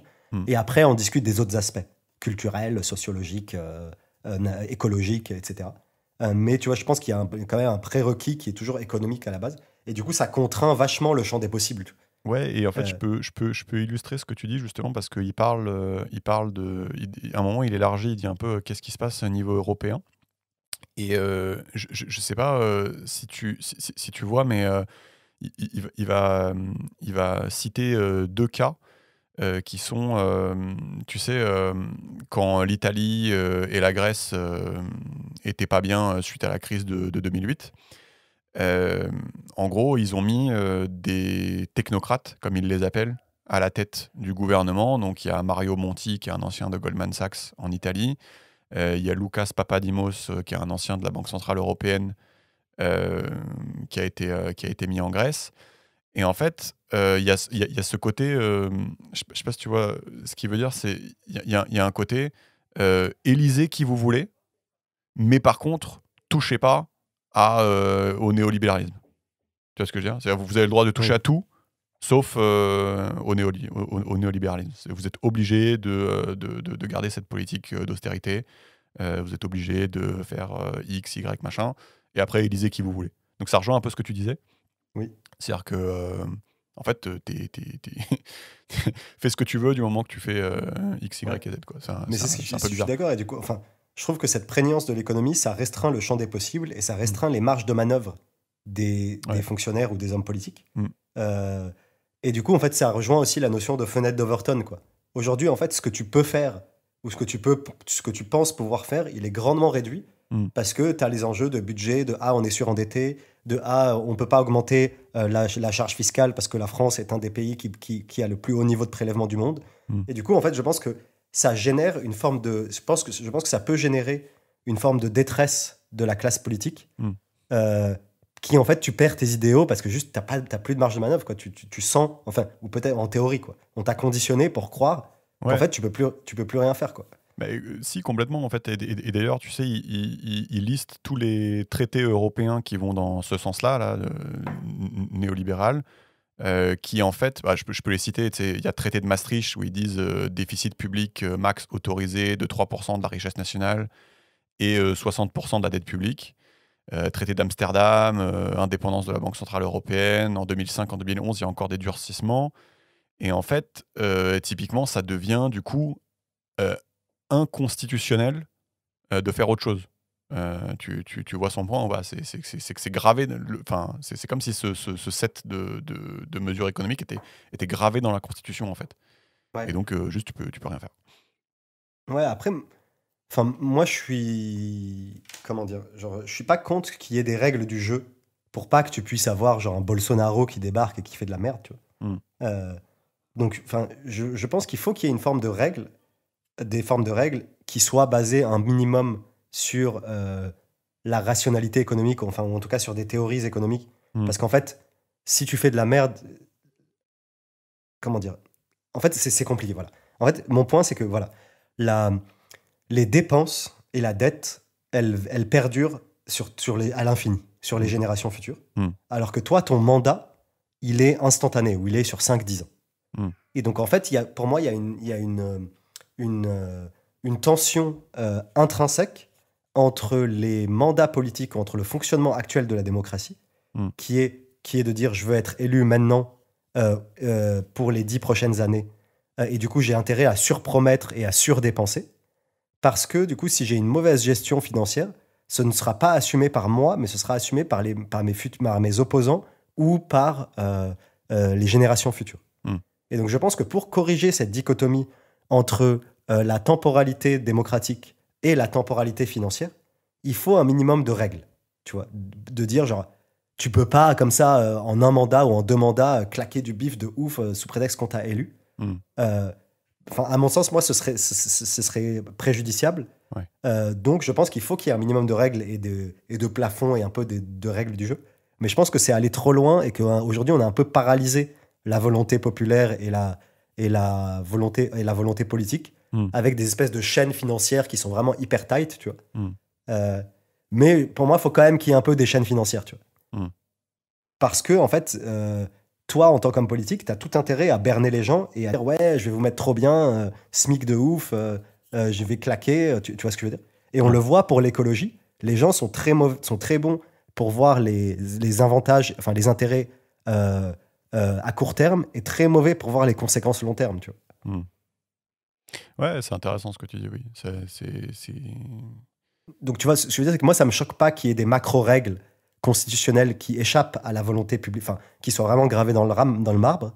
Mais après, la question, c'est quelles doivent être ces macro-règles, et tu vois. Ouais, je vois ce que tu veux dire, ouais. Ouais, c'est intéressant.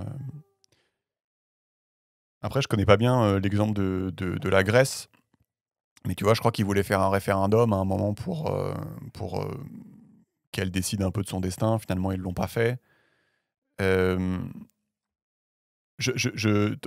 vrai que toi, tu as tendance à raisonner en termes de solutions, et lui, il fait beaucoup de pointage du doigt. Mais c'est vrai qu'à la fin, on arrive quand même à cette espèce de conclusion de l'accumulation, quoi. C'est-à-dire qu'en gros, pas être néolibéral, ça devient anticonstitutionnel. Et donc, les pays qui se disent ok, mais j'ai pas envie de faire ça, finalement, ça me plaît pas, peuvent pas le faire, quoi. Ouais, ils peuvent pas le faire parce que. Ouais. Et en plus, c'est autoréalisateur, quoi. Comme le monde est néolibéral, ouais. Si toi, tu souhaites t'affranchir, on va te prédire genre les pires malheurs du monde. Et en fait, les pires malheurs du monde vont t'arriver parce que tu vas plus pouvoir te financer, machin. Et du coup, les gens vont dire, ah, regardez, en fait, tout ce qui n'est pas néolibéral, c'est destiné à l'échec. Tu vois ce que je veux dire? Ouais, c'est intéressant ce que tu dis parce que justement dans le livre, tu vois, quand il parle des deux mecs qui ont été mis à la tête en Italie et en Grèce, il emploie quand même des mots forts où il dit, en gros, ils n'ont pas été élus démocratiquement ou alors on les a mis là ou des choses comme ça. Mais je pense que, enfin, toi, tu fais dégonfler le truc un peu de manière intéressante où en gros, euh, euh, ouais, il y a un espèce d'engrenage où je sais pas si, moi, je sais pas ce qui se passe si tu renies une partie de la dette. Et tu fais Ouais, fuck, juste je vous rembourse pas. Enfin, voilà, tant exactement. pis, vous Mais avez capable. Enfin, quand vous prêtez, il y a un risque. Voilà, tant pis quoi. c'est ça. Et, Mais je pense que ce qui se passe dans le monde d'aujourd'hui, c'est que hmm. globalement, t'es niqué, tu vois, si tu fais ça.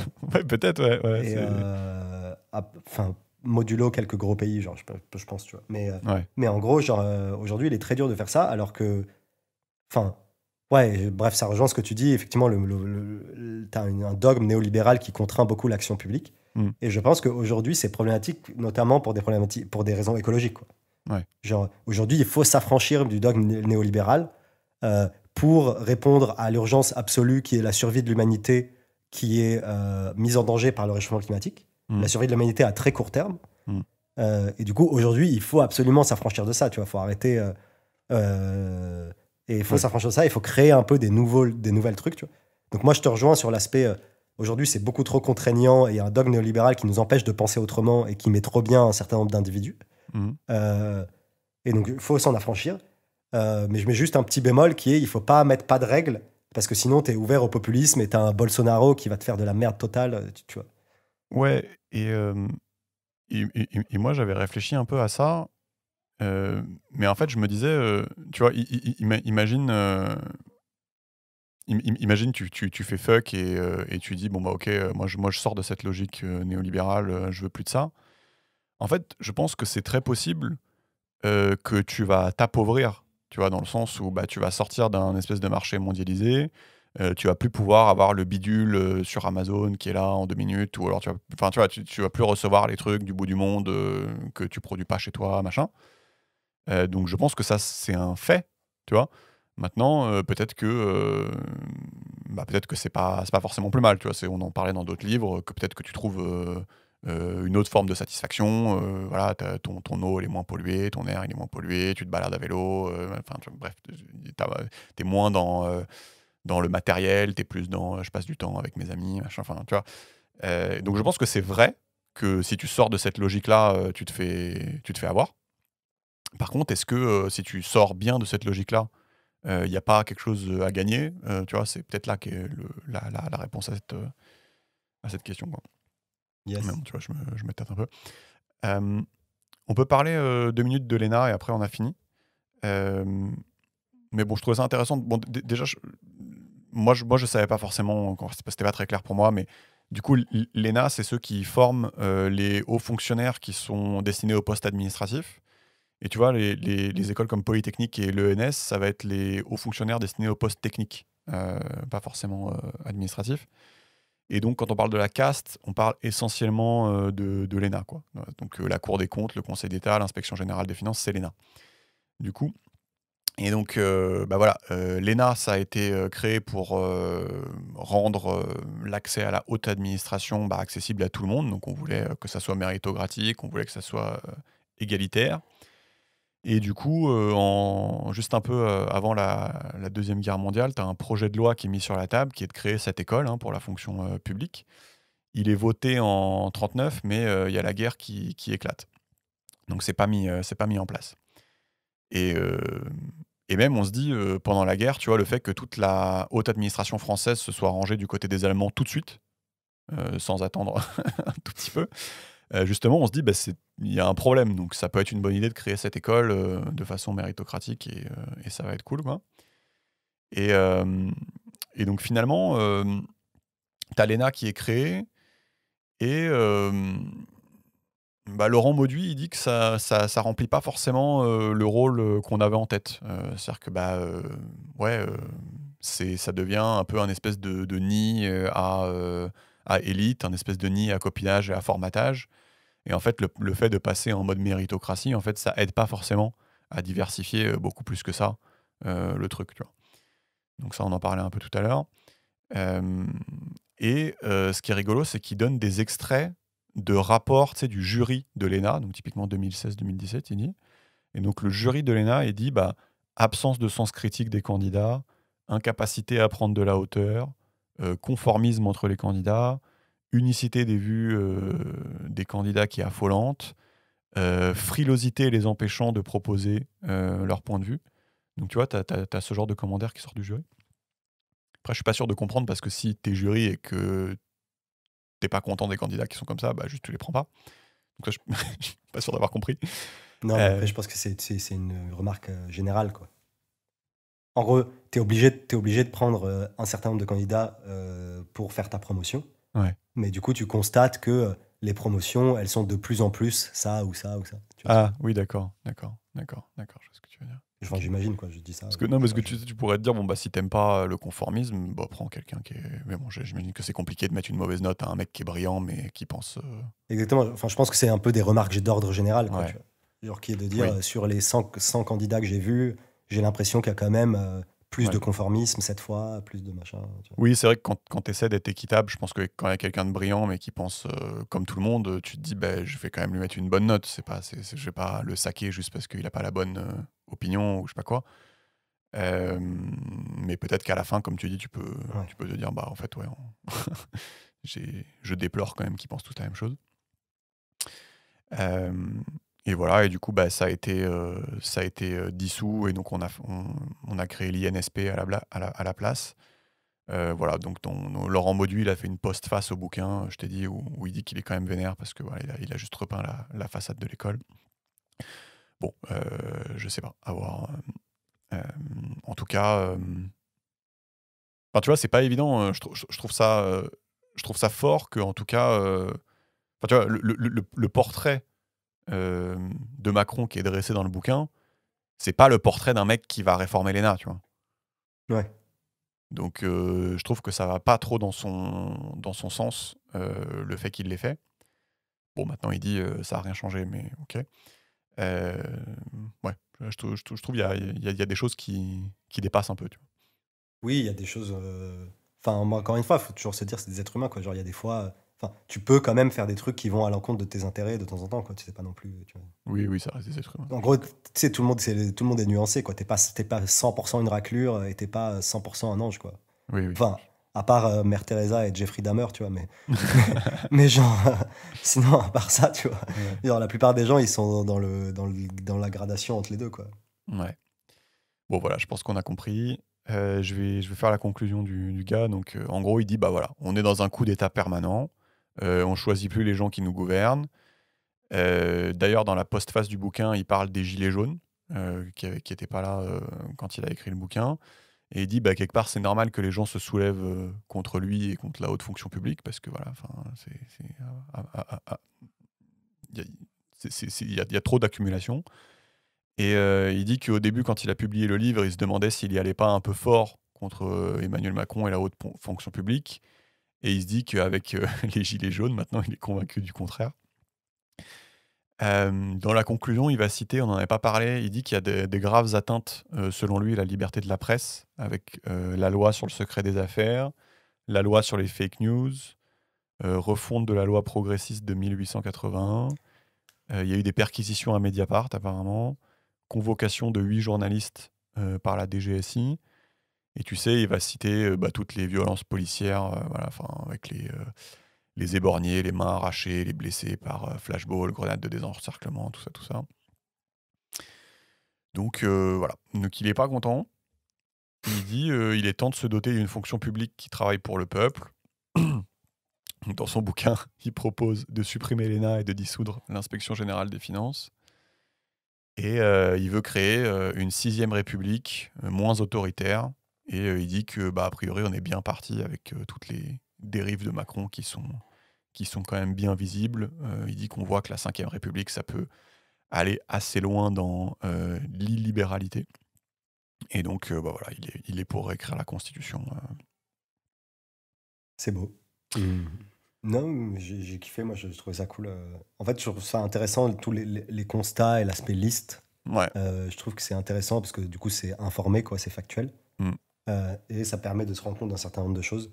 Et c'est mieux que d'avoir un pamphlet qui dit juste oui, nous sommes dirigés par des libéraux, des ultra-libéraux égoïstes. Tu vois. Mm. Là, il explique, il développe un peu plus précisément. Par contre, j'aurais aimé qu'il propose un peu plus de. Enfin, qu'on sache un peu plus ce qu'il propose. Tu vois. Ouais, je suis d'accord. Ouais. Moi, j'ai toujours un peu du mal avec les gens qui font que critiquer. Tu vois. Mm. Mais globalement, ça reste intéressant. Tu vois. Et je pense que je suis d'accord avec pas mal de trucs. Mm. Voilà. Ouais, et c'est Parce vrai qu'en que. fait, c'est Ouais. toujours beaucoup plus facile. Je pense qu'on en a déjà parlé, c'est un biais, tu vois. Mais c'est toujours beaucoup plus facile de pointer les failles d'un modèle que de proposer un modèle alternatif ou de proposer des réformes. Tu vois. Mm. En gros, genre, pointer du doigt ce qui marche pas, c'est toujours infiniment plus simple que de corriger, quoi. Mm. Voilà. Et ouais, c'est vrai que je trouve que la Sixième République, c'est tentant aussi parfois, je me dis, enfin, je sais pas, tu te dis, t'imagines, tu peux réécrire la Constitution et essayer aujourd'hui avec tu sais, les Ouais, outils qu'on a à notre disposition ouais, numériques, de dire, enfin, il y a forcément des trucs que tu pouvais pas faire à l'époque, que tu peux mhm, réécrire dans la Constitution, qui vont te permettre de mettre à la tête de l'État juste soit des gens brillants ou soit des fonctionnements euh, brillants. Et ouais, c'est vrai que je trouve ça assez séduisant. Enfin, tu vois, oui. j'ai pas d'idée précise, mais je trouve de pouvoir réécrire le truc de façon plus moderne, Ouais, exactement. Ouais. ça fait rêver un peu.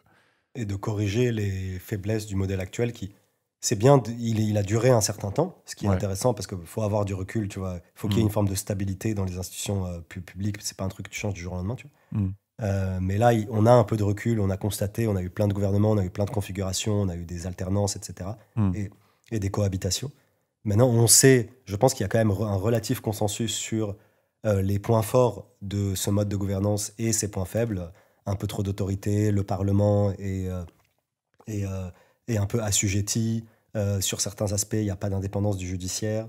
Euh, Peut-être, tu vois, il y a des débats comme ça, mais du coup, je pense qu'aujourd'hui, les politologues ou les experts de la question ont une vision assez claire de qu'est-ce qu'il faudrait un peu améliorer, tu Mm. Yes. Bah vas-y, si ça te va, du coup, on peut conclure sur la phrase de la fin. vois. Allez.